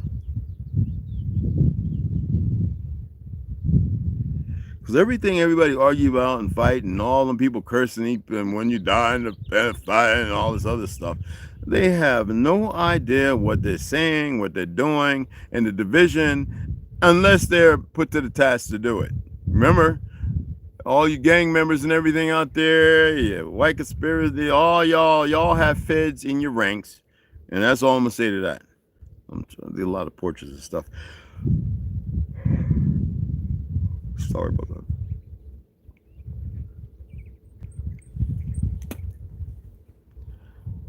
So Canaan is not our enemy. And some of our people are right in the midst of it. Okay. It's not pulling it up now. There's a blank screen. What the hell? I'm sorry, my apologies, guys. It's not pulling it up. No.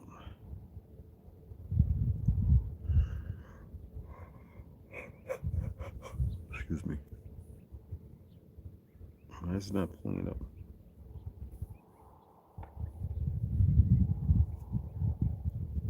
Oh.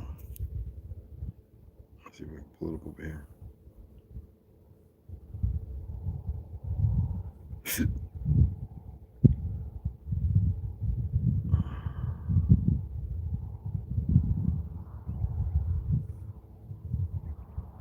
Yeah, all right.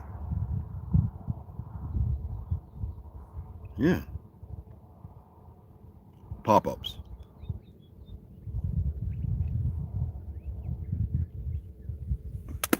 Excuse me.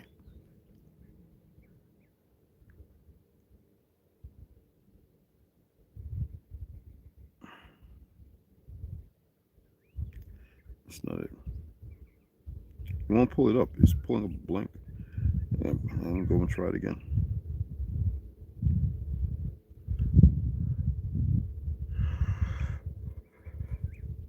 So you remember who the Amalekites and all of them, right?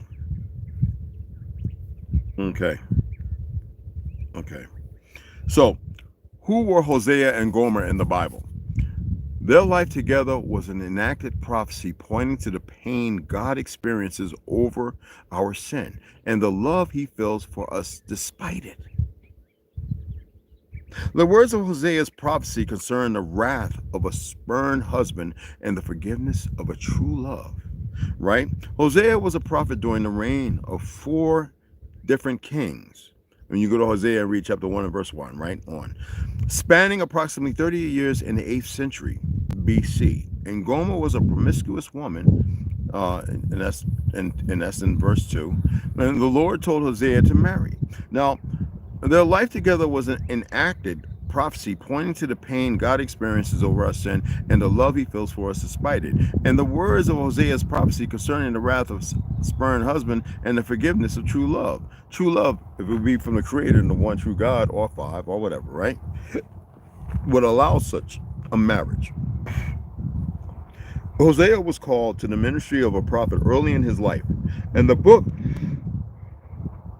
of the Bible devoted to his name spans almost the duration of his lifetime.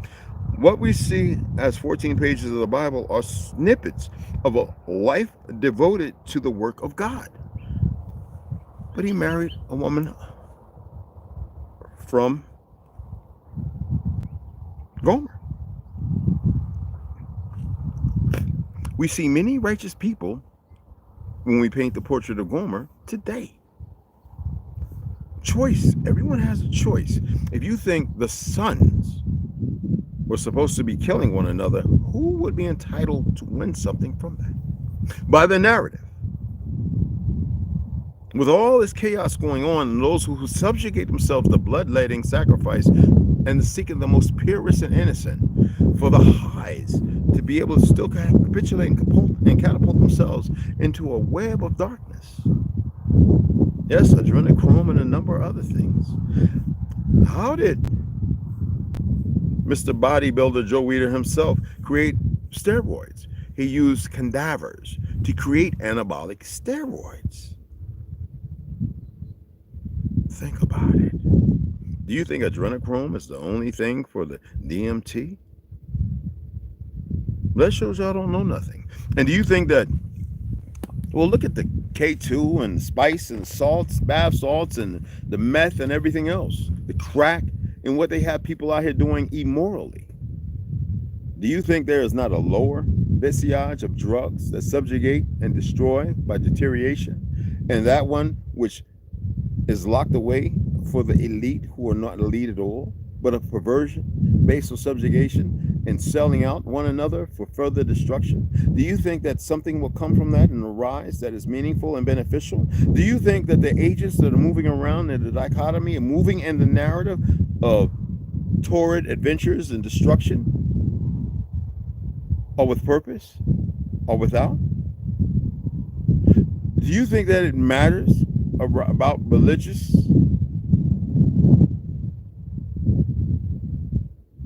texts, virtues? That is something to keep everybody divided as they manipulate it. And in doing so, they told you they're going to create a one world religion because they created the other ones. All you have to do is what I'm getting at is know who you truly are and to walk upright. To walk upright does not mean to stand on your 515s. It means to move in a way that is like levitation, to have that outer body experience that is within your body, to be the carbon-based vehicle and creature you are, and to sustain it by doing the things that are righteous, that no harm will come to you and perverse you. What was that?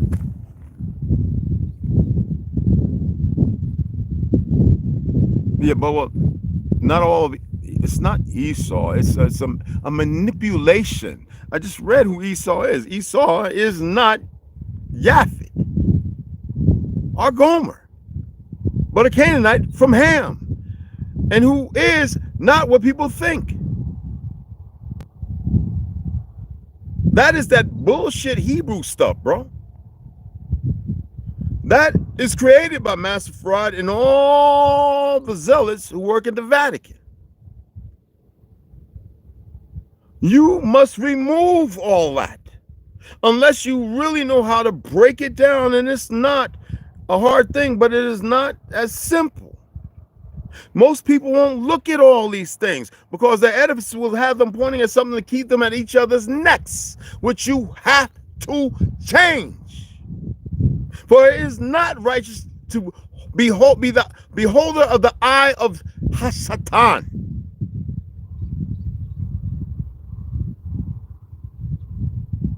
Because you cannot move and say you're upright and righteous, and every verbiage is based on what the enemy has given, or the enemies.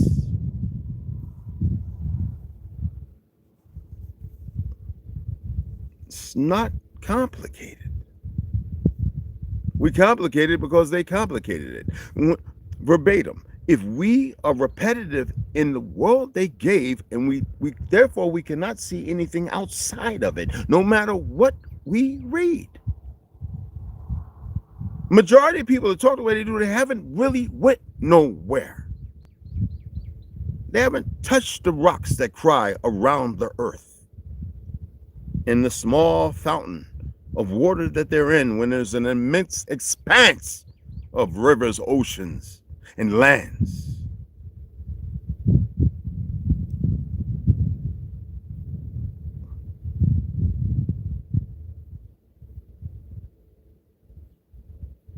They took the name Lucifer and perverted it,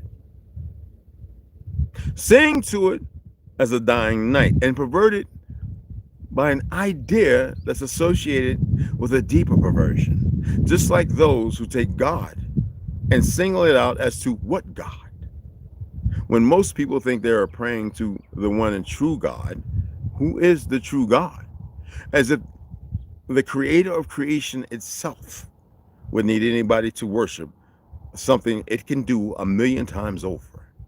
Then why are we still here? Why is it pragmatic that we stay in this de-evolution instead of evolving into what was meant to be? Who was making us stagnating? I had to say us. I'm not, but yeah.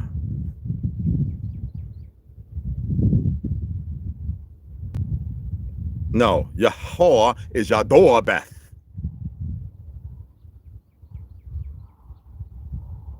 We are not black. There is no white. Actually, they're reversed. I broke that down 1,000 times. Now, there are places in the Old Testament that speaks upon ignorance. I can pull them up, but I prefer y'all to pull it up and see it for yourself. And as to the why people are there, stagnated in it. Not, hey, this is the communication our people need. All people, actually. Because all people are dying before they get to know who and what they truly are. When you run around in the dichotomy of those perversions who push the hate because you have been entitled to it, sadly, not entitled to it righteously, in the ghettos and suburbs and work and school and everything else, because we have a reprobate mind, we will stagnate ourselves and hold ourselves to something that makes us feel good for the moment until it's too late and we find out that it was a lie.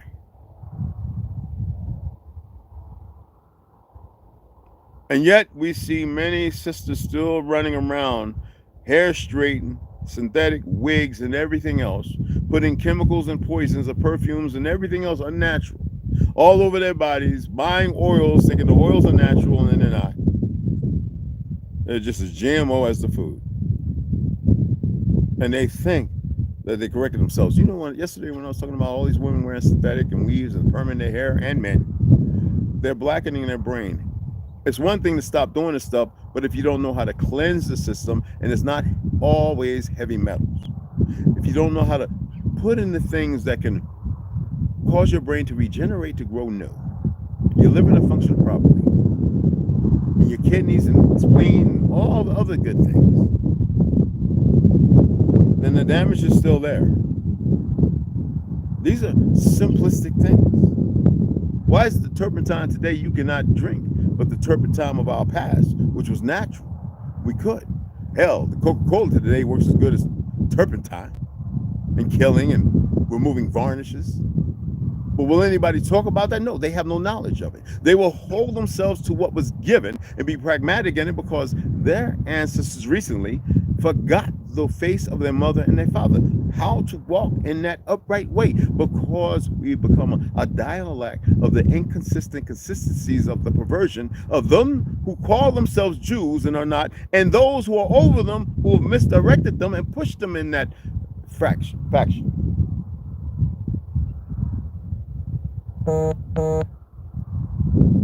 But I dig where you're coming from. I dig where you're coming from. Hey, you. That's Big Mama. I think she had her babies. Well, nobody's a Negro, but no, they don't hate creation. Doesn't it say in the Bible how many places where it says for ye are gods? Do you think that the Creator would tell you his name when you don't even know who you are? Or she, or it, or whatever? Creation, everything, you are sentient. You are not even living in your existence. And to think that y'all think you know, and you don't even know who and what you are, but to sit there and to curse the rest is an emotion. It's a feeling that isn't even steeped in reality or truth. It's venerated by the enemy. This is not complicated. I know it's hard to break free when you get reprobate and you over and over and over and beat it into your head and you keep beating it into your head. It's a spell. It's a magic curse. There's a reason why they chose the Hollywood tree to make a wand to cast a spell. There's a reason. And then killed off the great mother trees, the grandmother and grandfather trees. Right now, how many female trees are left in the world? Targeted specifically. Talking about we're looking for minerals and all these jewels and gems, as if man needed those things. That's like, I'm going to pay for rent to live on Earth with $1 that is worthless because they only printed by the very individuals who were subjugated in pushing for World War III, as if World War I and II weren't true world wars. What people don't know, which is a truth, Germany won both wars. And then here we come with deeper perversions and stocks, and only a way to get rid of elders, those who have truth, and those who didn't, to be selected, pontified, and taught something different, to be moved into secret societies, to be given control. Who needs control of another person on this earth? What is that? That has nothing to do with creation, has nothing to do, well, everything if you contextually live by religion in its formatted observance to war, but in its way of life to live exceedingly, that's the opposite side. It seems like they give 4 different ways to look at life. Why is it that people select the worst? I guess media, Hollywood, I guess books, story time, I guess pain, whippings, and everything else plays a major role in convincing the people when the right individuals come along and spew they crap, they run right to it because for a moment it feels good. And then what do they do after that? They subject and they subjugate. They become the subject and they subjugate. That is not what God says by the narrative, for those who really know what they're reading. But if we keep sitting there and going, well, this is what, and then when you break it down, those who really can break it down, and they know that there's puzzle pieces, and they realize who created it, because the first Bible was King James. King James, when I went to Scotland, Edinburgh, was a Negro, and the reason why he killed the Pope because they were trying to take over that and change and perverse everything, just like the fake Knights and Templar and all that other crap, because they had to eradicate real world history. And so they gave y'all a false history, just like a false way of leaning, a turn the other cheek, and all this other shit. Circumcision had nothing to do with removing the foreskin with the rabbis over there sucking the penises of babies. It had to do with circumcising the lie from the truth. Medically, in the term in medical school, to circumcise, to cut one from the other, like saying shake the chaff from the wheat. But don't break down the wheat and remove its germ, because then the wheat is no good. All the people eating white rice now is not even a natural rice, and they don't even know what they're doing to themselves. I don't care who they call themselves. Afro-Asiatic. We're Asian, and we can't even claim it because the Zionists created the fake China, Japan, Singapore, and all these other places. So therefore, we're stuck in this conundrum because our people were sleeping and everything else with each other for a long time.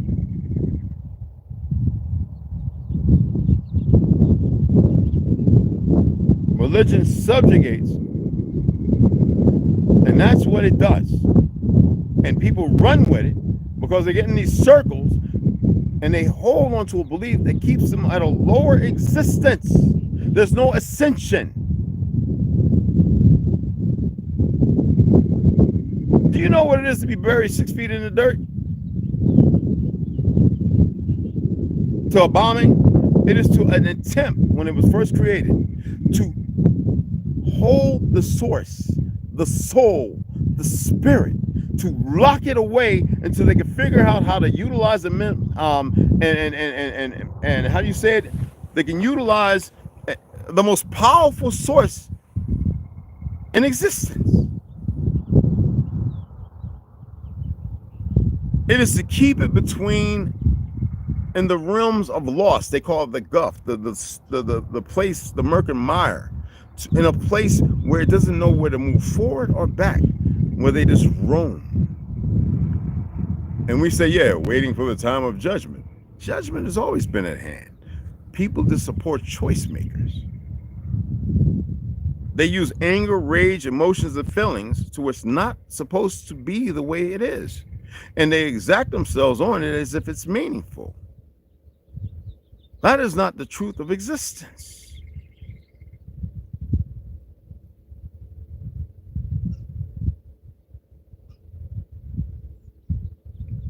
Yeah, those rabbis, well, it tells you in everything that they put in there, though they manipulate and change stuff, is based on a certain group's life. And then they extradited at the war, and the people they put in there, these Masonic leaders and rulers, they go in there to subvert. And then once they subvert, they subjugate them. And then these people are running around cutting off heads, arguing with the next one. No, I respect all forms of religion that people are walking in. And it doesn't mean warring with each other. War, do you know what war is? Based on an entity or spirit. Something of this, we say the Jannah, which is darkness, like Zene. It has nothing to do with uplifting, walking beside one another, or harmonious balance. It is everything that is opposite, upside down, inverted, backwards, reversed. And if those who litigate themselves to think that they know what they're talking about, and they know that it's been manipulated, and they're still pushing it, and people doing this and that, we didn't do no marrying. We jumped the broom, we jumped the branch, we stood under the grand trees that are no longer here, and we made it like a signature or a blood sign to be and move as one without the spilling of blood or signing anything. There's order and there's disorder. And everyone is moving in disorder.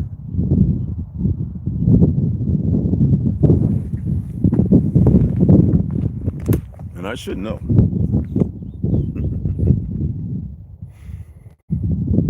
I should know.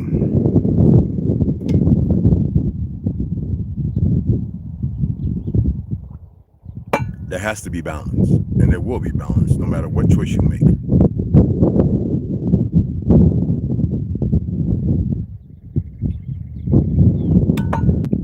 And your choices, then we'll see.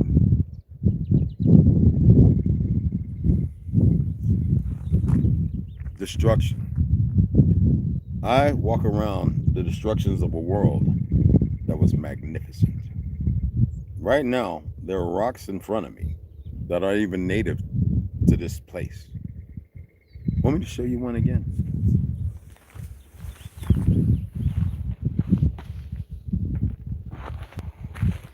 This is not native here.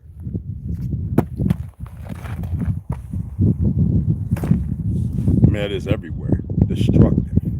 Do you have any idea what stood here? Absolutely not. Because it's destroyed and your history is not in you. Well, it's in you. You just haven't woke up. Fuck the CIA woke movements and all that other fake Jew stuff. I am talking about literally you have no idea. The fact that your ancestors created the monorail, the helicopter, the airplane, the vehicle, autonomous vehicles, the electric scooter, the bicycle, the typewriter, the electric piano, first successful heart surgery, brain surgery. There was no cavities. There's skulls being dug up now, no cavities, no cancers. Cancers are parasites in your body. Cancer is actually the sheathing that covers the parasite, to which they go in there and remove it, and those worms get out and they cause what is cancer, and they continue to eat and cannibalize you. Do you know that? No. Everything y'all know is based on the enemy's narrative, just like religion.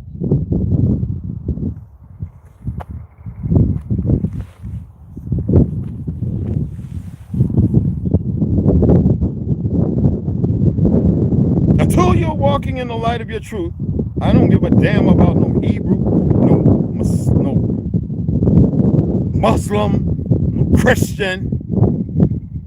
Never did in the first place.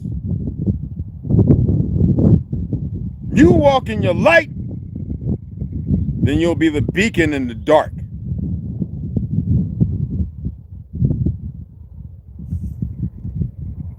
I know that's right, Yasharal. I know that's right, brother. Yasharal is a Hindu word. Are you aware of that? Based on Shangri-La. You don't even know the words you're utilizing because nobody confided in you and told you the truth. What is truth? Some great expectation of something other than what you know. That's all it is. It's like saying I believe, the lack of knowledge and knowing. But yet we convey to ourselves and convince ourselves to move in something because dynamically you've been cut the fuck off.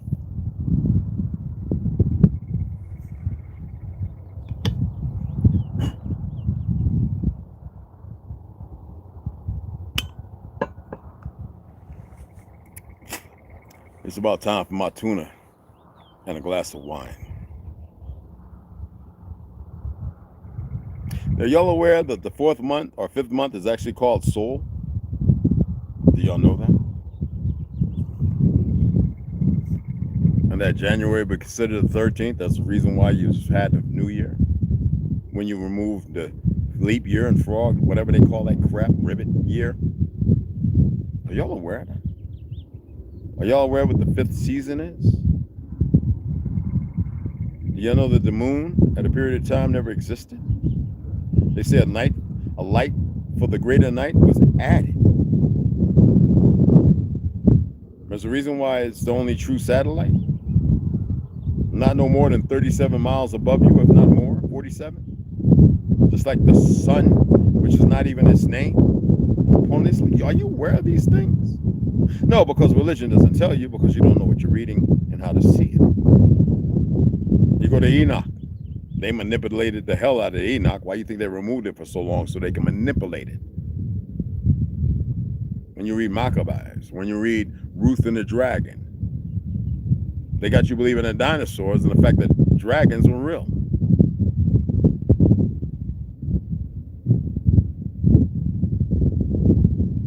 That's some good power there.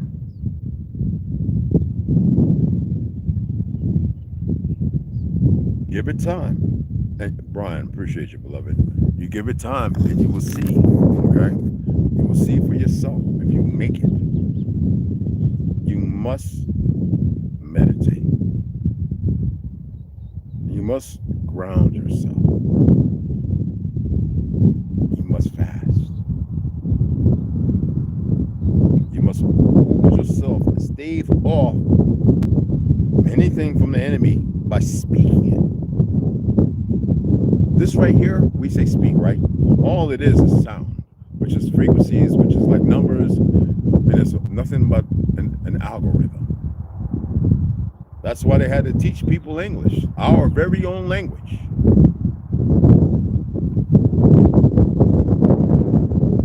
So then they said the Algonquins, they spoke a different language.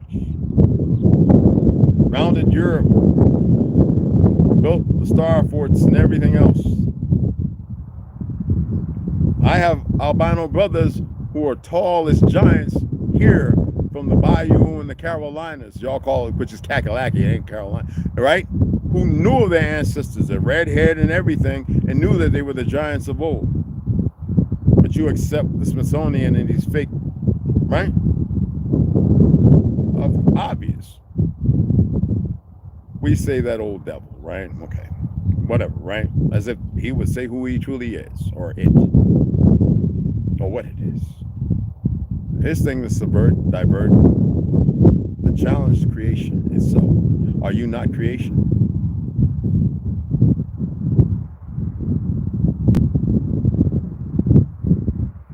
Why would you focus on it when you haven't focused on yourself to make yourself better, to be without emotions and feelings, to move in accordance to the rhythms that are still here? There's a reason why they got towers and frequencies and 440, 808 and all that. There's a reason why they did what they did. Now there's a reason why I'm telling you why you need to pay attention to do the opposite. Balance. I don't care what happens in the end. I want to see balance. Right now there's no balance. They can eradicate every one of you right now if they wanted to. Like that.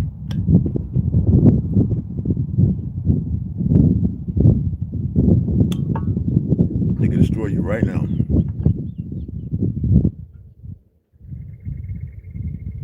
Tell me they can't. I want to hear the power of your voices and your feelings and your emotions, the real ones. Tell me they can't. Tell me how they can. Now, you can take it as a test question if you want. are rebel rouse and read all that information, knowing who you are, and tell me if that's spell magic or anything that can subvert what they're doing. I see people crying, witnessing their children, sons, and husbands, right? Grandbabies being killed. And their voices are loud, but they walk in ignorance. Why is nobody reads about the Haitian women causing the French to fall, their teeth to fall out and everything else, and don't read about the real Maroons who were the first subjugated to be sent over to Africa? One. And the fact that you have enough of them there still who know that that's their land. Why is it one thinks they're out of Africa and the other one knows it's their land? Just like a lot of ignorant Negroes here who are not Hamitic. Claim somewhere that didn't even exist.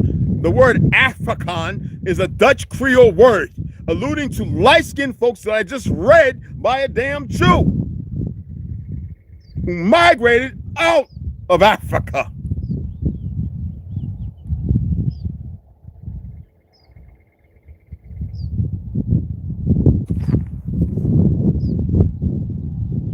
See, now, type, maybe I can hear you over the bad frequencies and ring as a cortisol pain.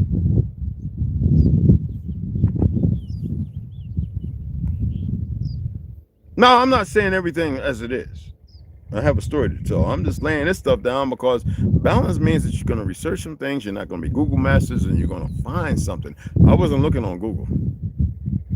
I already went there and saw the crap that they laid out. And I was like, dude, 4 years ago, that was not what it was said. And they keep manipulating. And dummies keep selling because they think that the money's going to make it better. And half of them run around drunk, accidents, dying, whatever.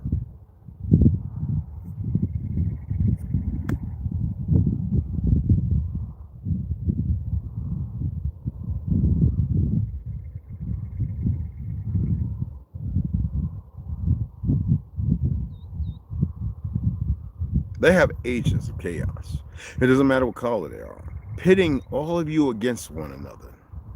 Whether it's in UK, out there with the Muslims and the Christians and the Hebrews and everything else arguing in the fucking parks, looking stupid. In certain countries where they're murdering in Hindustan, Christians, and everywhere else. Now a new thing where the Hebrews are and the fake Jews still just stealing children everywhere, always letting a few like the drug cartels get caught, are going to be fighting. And most of those Negroes are felons.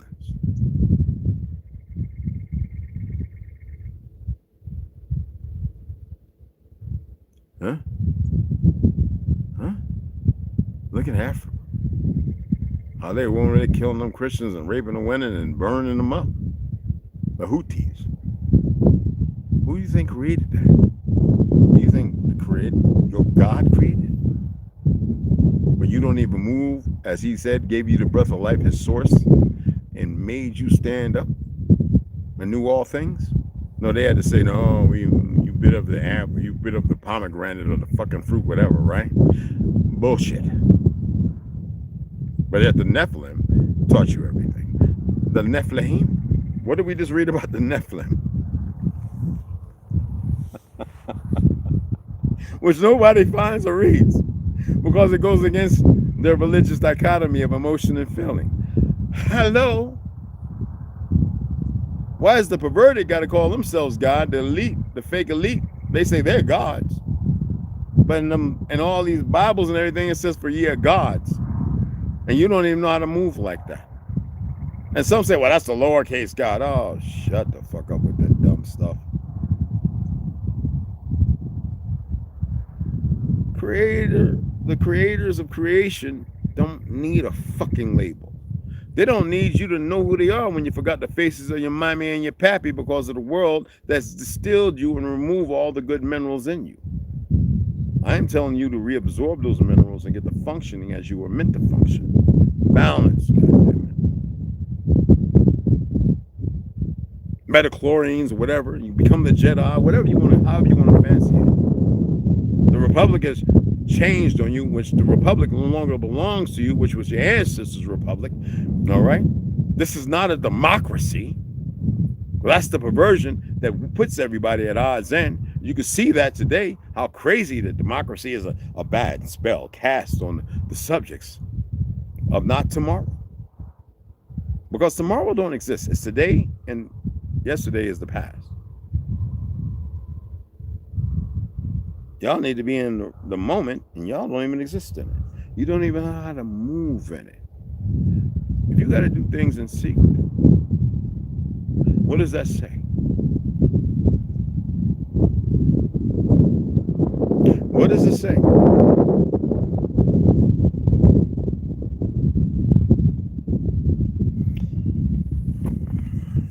Well, I guess maybe they're throttling the damn video or something. I don't know, because ain't nobody saying nothing.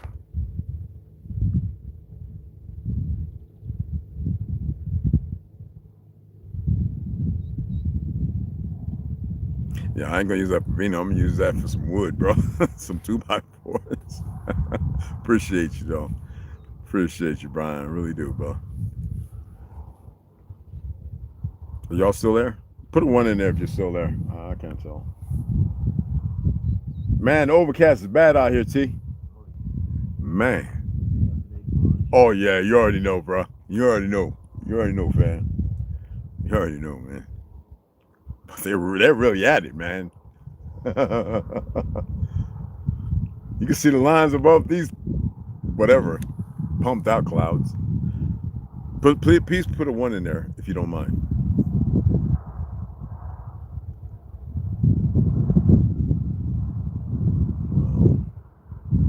It's funny because the Army helicopters aren't even flying. Yeah, I can't see nothing because I guess maybe they're messing with everything.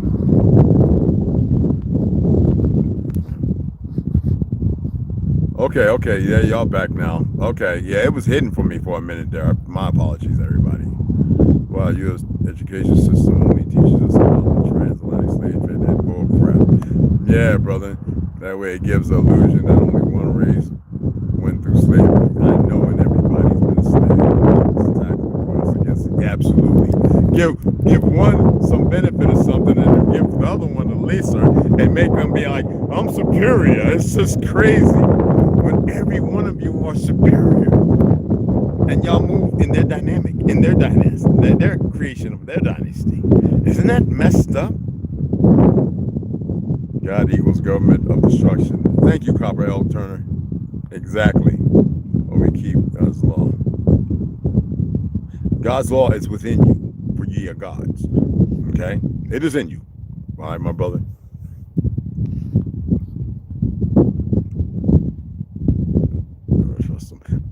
I hear you, but it was written to make that, and I'm telling you, it's not the truth. The Semitic people are mixed up in a whole diatribe. That you can't go with who's dark because there are people who are dark as midnight, and you know what their body doesn't produce? A lot of melanin. And they burn.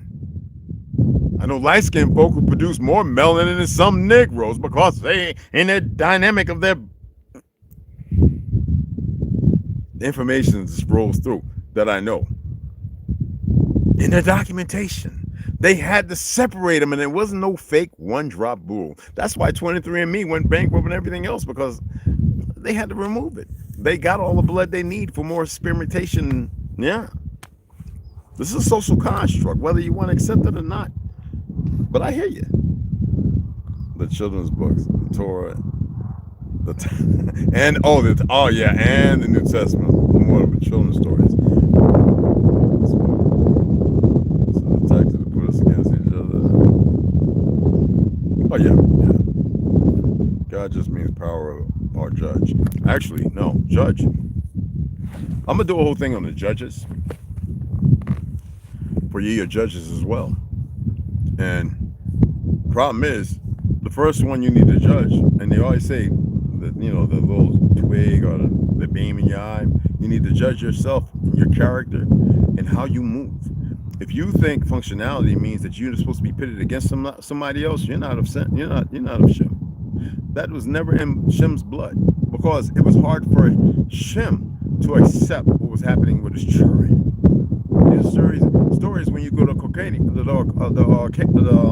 Concords, they had to remove all those books because they didn't want you to have any light or be able to put things together as they further manipulated them. I just gotta stop. That means I want to be righteous and move upright, but I want to hold on to what the enemy created because it feels good. Haven't we learned anything about feelings?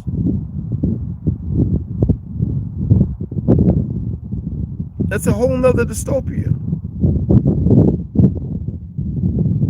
But I get where you're coming from. But God doesn't mean power. God is a lowercase that alludes to something else or the divinity in you. This is what the divine great spirit, creator of Mother Earth and her nature does. We are here, Chief. They were locking me out. Like in my story, Lilith, the great mother, not of subversion, when she stepped over into the waters, she saw that it was barren, unlike the rest of the world. And the grand turtle stood. Okay? Now there's a name for that turtle. Okay? The landmass stood up as one on 4 pillars here, as all the other turtles in the pond of life. And Lilith stepped upon the back of the turtle as she grazed and glided over the waters, and she was comforted and respected. And so she allowed her children to come to this land as of the Chakta.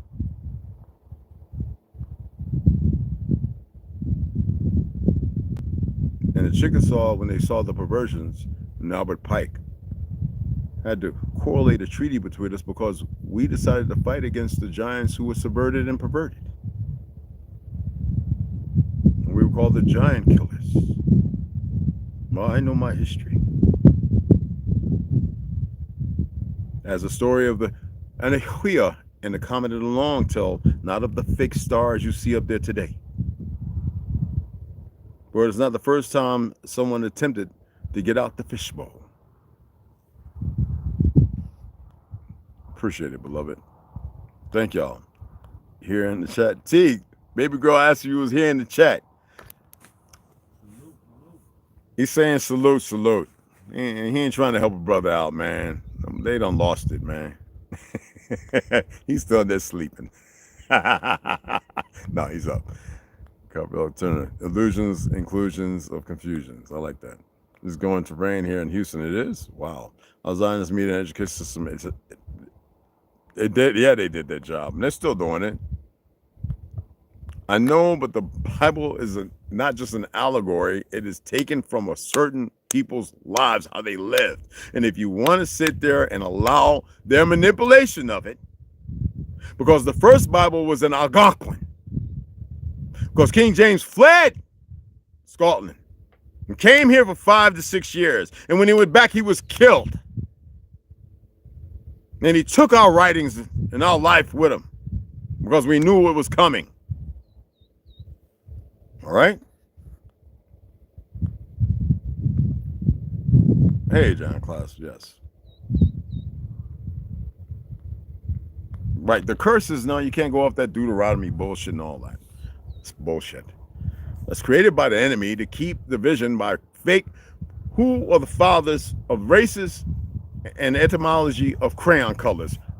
Please tell me, otherwise don't say nothing else. I want to know. You have Horowitz. Who do you have? Who are they? Who are they?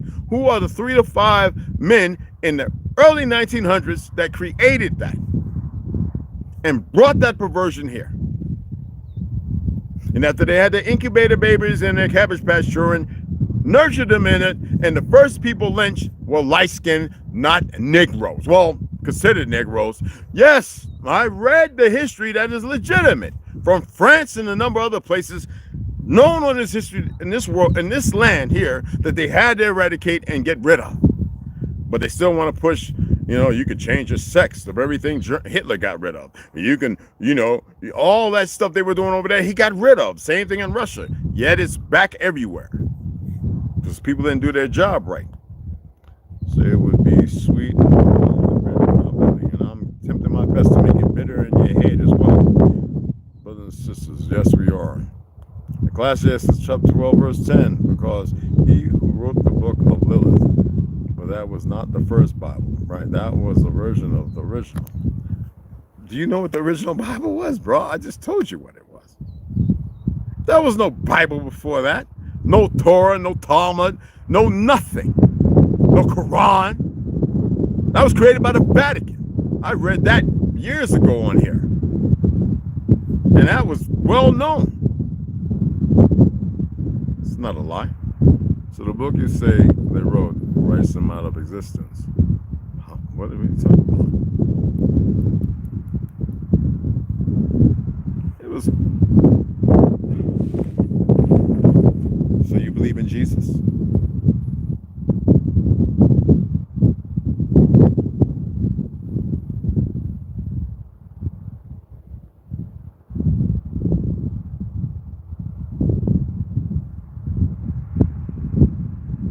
Bullshit.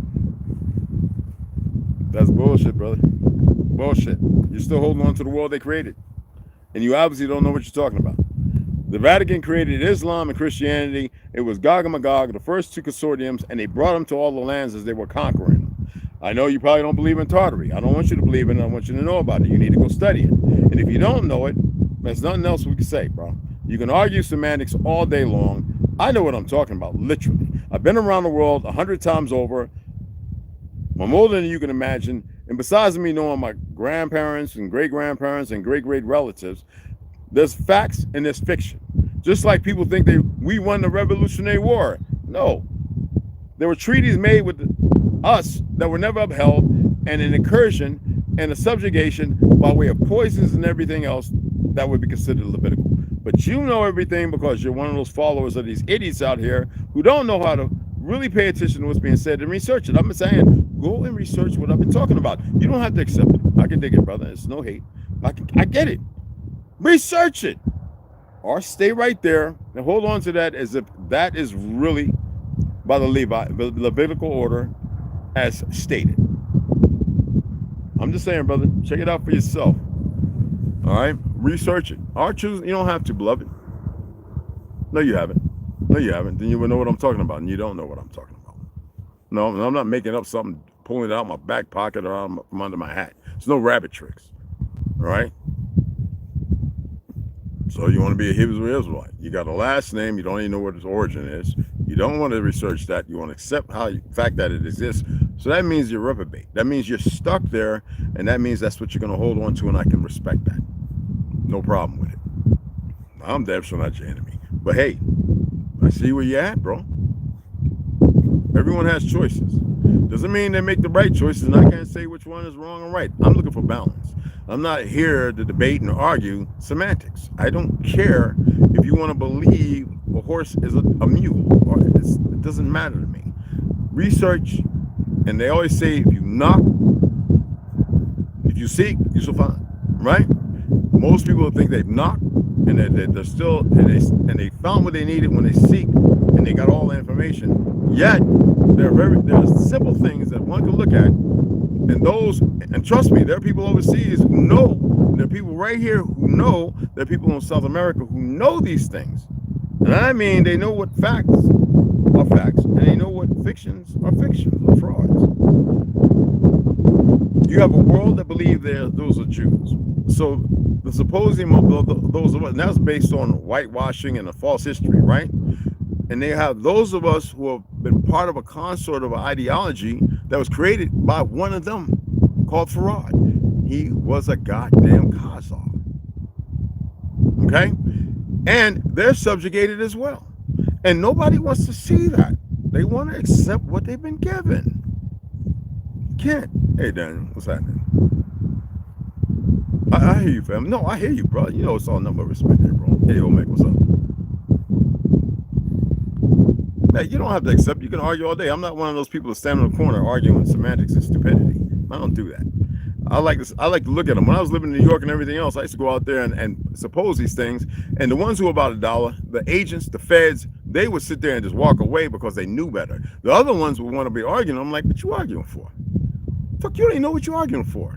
You're holding up the very cast that has nothing to do with the creation of God as the supposed him as by the directions in the damn Bible. Everybody wants to think the God they put in there is the God of their understanding without knowing who they are. So that means they don't have no understanding or no self-interpretation of understanding.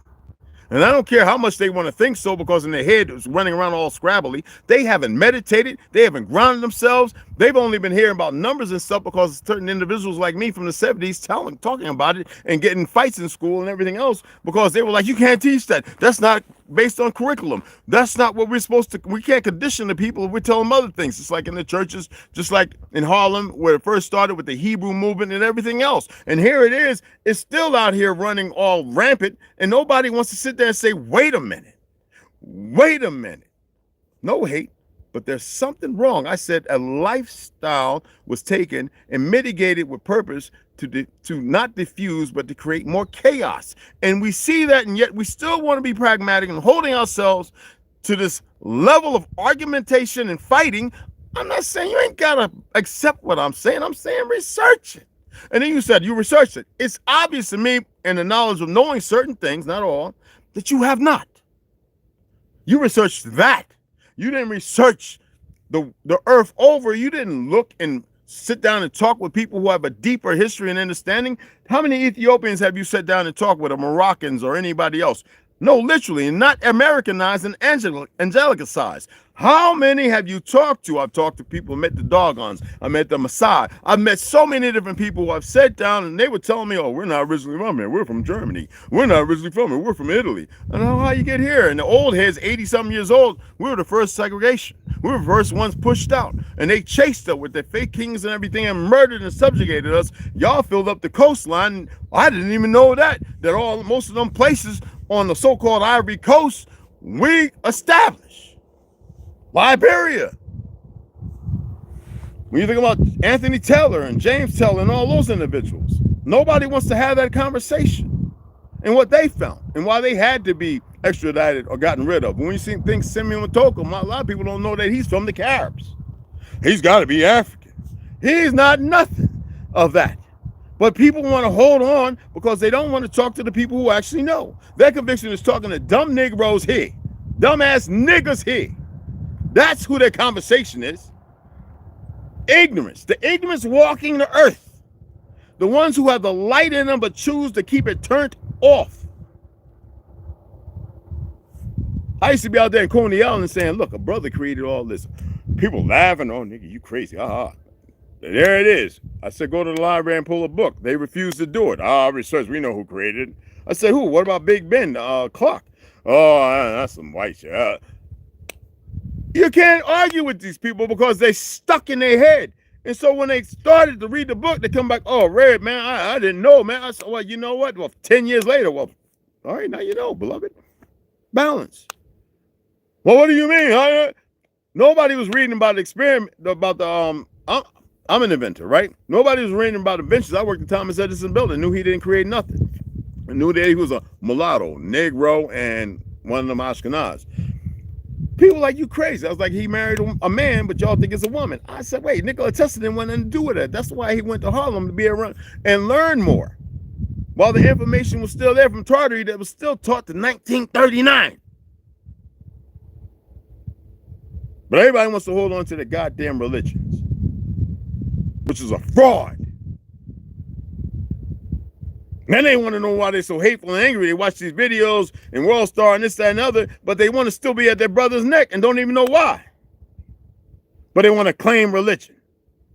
And they don't even know the first thing about being harmonically balanced and interwoven and intertwined, and the fact that we're all one and there's only one motherfucker that's creating all this chaos and is subjugating and subverting.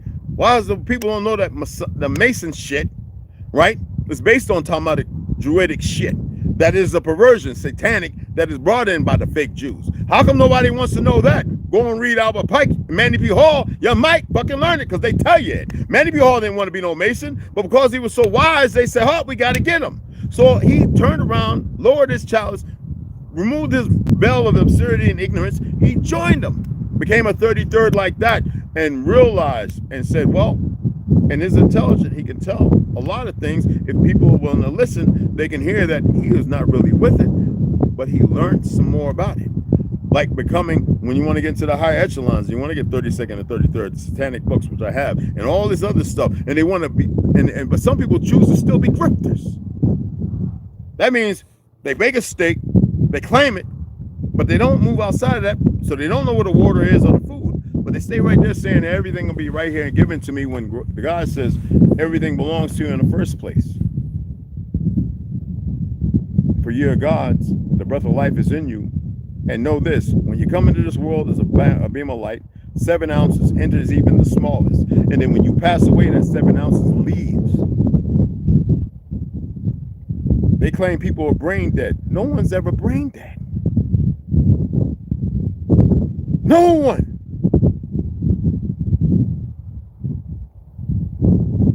People still think they think up here. That's this information. Your gut is where it's intuitivity and a gut feeling, instinct.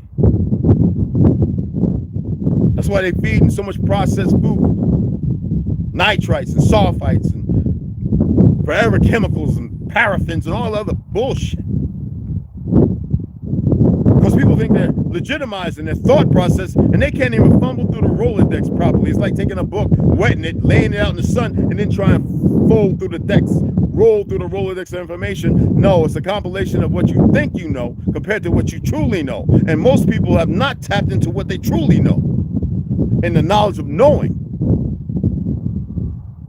So all that religious banter is bullshit. Walk beside me, not in front or in back behind me. To still is competitive spirit, which is outside of self. So what is competition? Did anybody ever look up the Greek word competition or competence or competent? Did anybody ever look it up? No, because you know what? Everybody's comfortable in the world they ain't existing in. It's convenient. Convenience is the root to what?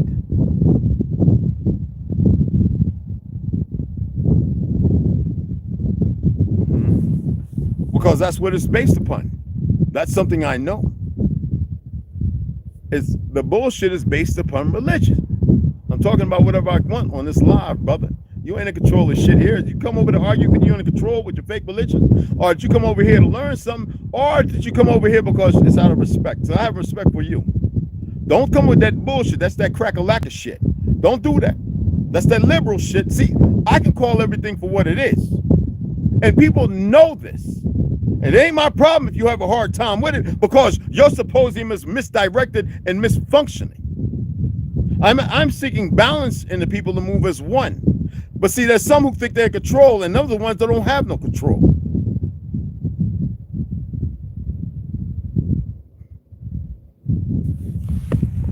Let me finish this good, delicious tea. Everybody, let me tell you something about a chastised woman. Want me to read it out of the Bible? A person that has been subjugated, and they say they're good listeners, yet are hard of hearing, are the ones who are most fertile in the land of argumentation, emotions and feelings that are all over the place, and they can't get their head tight on it because they have not accepted that maybe there's something outside of them that's going on that is permeating and creating that. Everybody wants to be wise in their own head. Wisdom is not a path easily walked. People think that they can do it just by talking. That is not wise. Most of the time, I didn't want to do this. I've always been a silent character in this diaspora of mental convicts and liars. Because I didn't see things the same. What I did was, while in the military, while traveling the so-called world here, knowing my ancestors' heritage and story on one side, facilitating the other side, I said, something ain't right. There's a whole lot of things that will have people accept something and move in that direction. But why? And then I started saying, well, what's convenient for me? And then I started studying what convenience means and being a sociology major. I said, oh shit. I'm taking myself, accepting one lesser evil for another evil.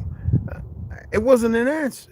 Even with the little bit of knowledge, the very little knowledge I had. And I said, well, how do I expand this hemisphere? And I started getting involved in things that are very questionable. Why is it questionable? Because of religion, the education system, off that religion, based on the Rockefeller, Carnegie, and Rothschilds, and all the other motherfuckers, Pepes, and yeah, a whole bunch of them. The people say 13 families. That's more than that. They're lower on the total pole compared to what's up top. And then I stopped allowing myself to have these feelings and all this shit. And I said, well, if I keep feeling some kind of way, I'm gonna keep subverting, I'm gonna keep diverting, I'm gonna keep pushing that away and not accepting that.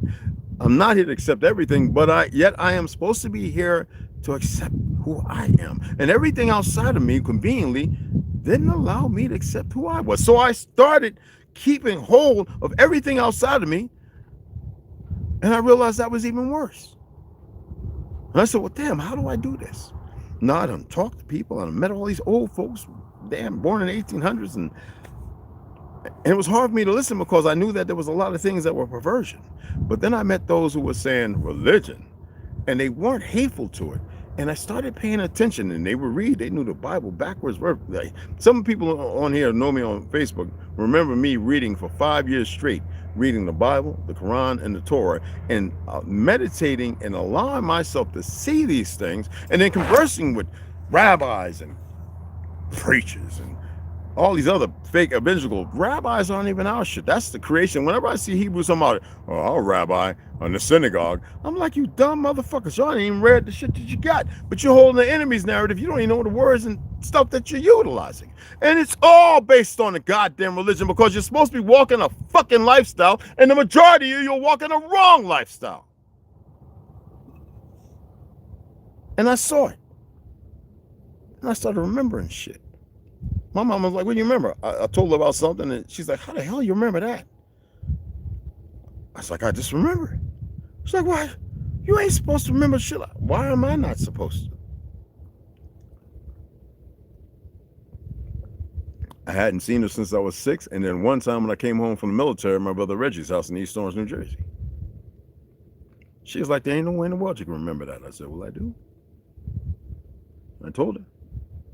And she said it with her mouth wide open. Because you haven't gotten there yet, or I haven't gotten there, or I've moved away from something, does not mean that it's necessarily wrong or right. Balance. And most people think they know what balance is, and they don't. Doesn't mean that I accept or don't accept. It means there is more to it. I might find something out next week that might sit around and say, wait a minute, Brother Sherrell is correct. Holy shit. Does my conviction mean to be convenient to come back and say you're right? I have no problem with doing that. But yet I am a person that will still research and see upon what I research what else is out there. Because there's a lot of stuff out there that's no good. There's a lot of stuff that it comes from truth. There's a lot of stuff that has been manipulated. A lot of stuff. And we hold on to it conveniently. And yet we have still not become practical in our own edifice of looking at something and making it nothing. Do you know that when you start to empty the vessel, the chasel, I'm not talking about but the personification of your existence, when you start to empty it and remove it away, shit comes in out of nowhere that has nothing to do with this frigging world, man. It's something else. It's something else. Some of it doesn't even need an explanation. And if you don't get it, you just don't get it. Ain't nothing I can do. I ain't gonna tell nobody. Because what's meant for you is meant for you. And what's meant for me, when you decide, you know what I'm saying? It's just, you have to seek more than what is convenient and relevant to the ideology of the diaspora you exist in. The diaspora you exist in is nothing but somebody's canvas and painting that has nothing to do with truth. And if you want to hold on to any part of that painting, all right, that's probably about 5 paintings on top of the original one day, so be it. Who am I to say that you might have the actual painting? You might be 100% correct. And that's a magnificent thing. I'm not saying don't teach what you know. I'm not saying don't share the information. But don't argue. If you got to argue it, man, you lost me. You have lost me. And one thing liberals do well, other than gaslight, to belong to 81 of those parties is just stupid. But anyway,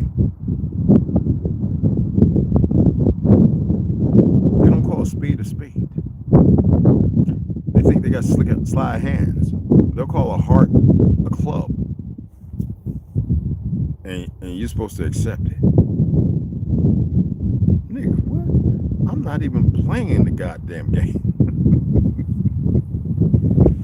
And then people see my name, Lucifer. It's not a gimmick that I just took on. It's my actual fucking name. All right, and they go, oh, wait. And they don't know the Lucifer has everything to do with your 738, your grounding soul area. The reason why they removed it out of the 13 months. And then, well, how did you know that? When I say all you gotta do is research it, it ain't been hidden. Only hidden because it's not put in a book. That's why Malcolm said, read the fucking books. But everybody reads one book and they think they got all the inclusive information. I'm here to tell you, you don't.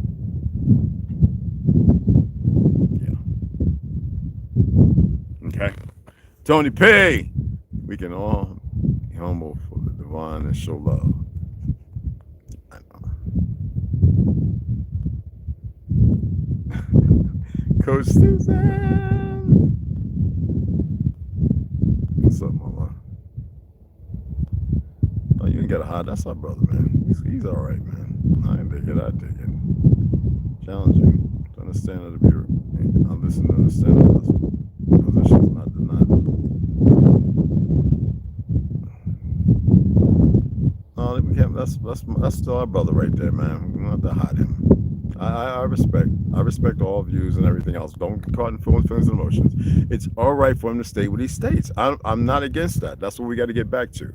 You know what I'm saying? They got to be able to have the conversations. He could be wrong and right. I could be wrong and right. That's the problem. Is a lot of us want to be right. So right that when we're wrong, we forget what we're doing because we have bought into the world the enemy has created.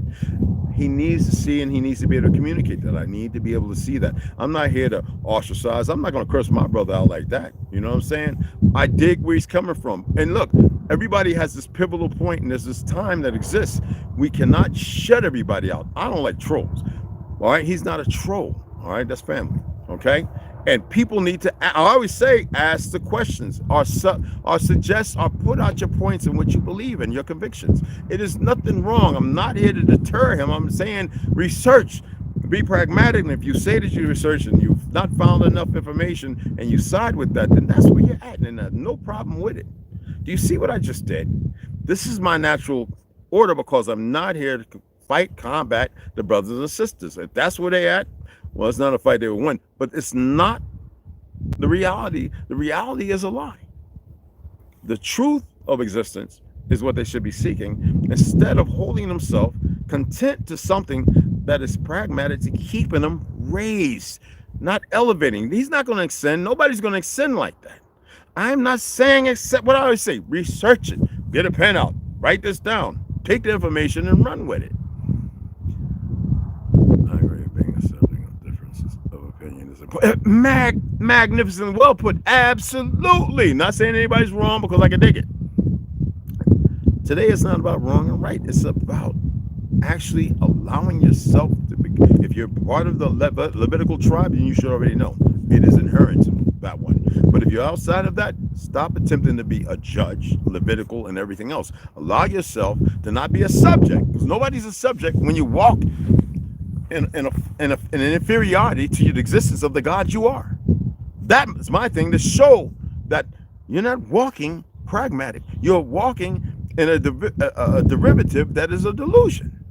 Not saying that anyone's a delusional individual. When you've been subjugated and persecuted and put on this placard of monopoly, all right?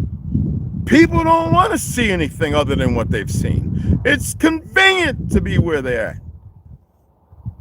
I can't go on about it anymore because the reality is, you have a bunch of people calling themselves who they think they are, and they don't know who the fuck they are. And they're doing the most heinous things that have nothing to do with the truth, other than the perversion of satanic ideology, and that's a misnomer to Satan. Anyway, like he's going to tell you what his fucking name is, right? But the reality is, most people are only going to run with what's been given to them. It's like where everybody eats that shit in them schools, you let your children eat it, you go on this grocery store, you buy the crap there. There's a reality to this stuff.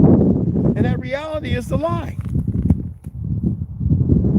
Step into your own reality. But I can dig it. Don't worry, I can dig it. I can dig it. All right?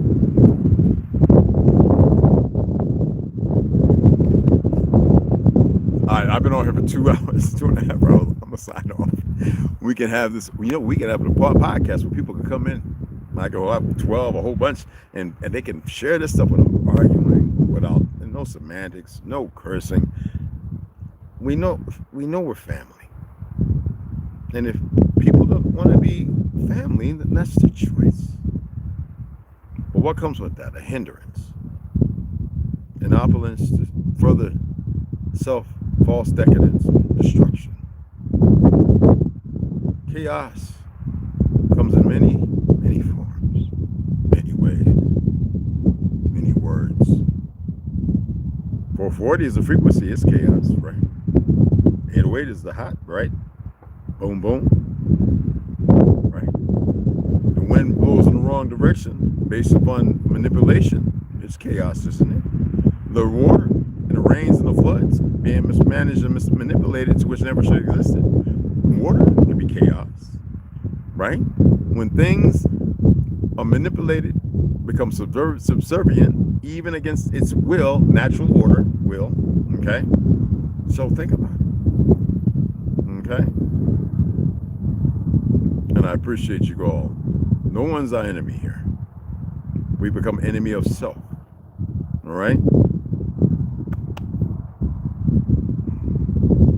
Selah. That is real.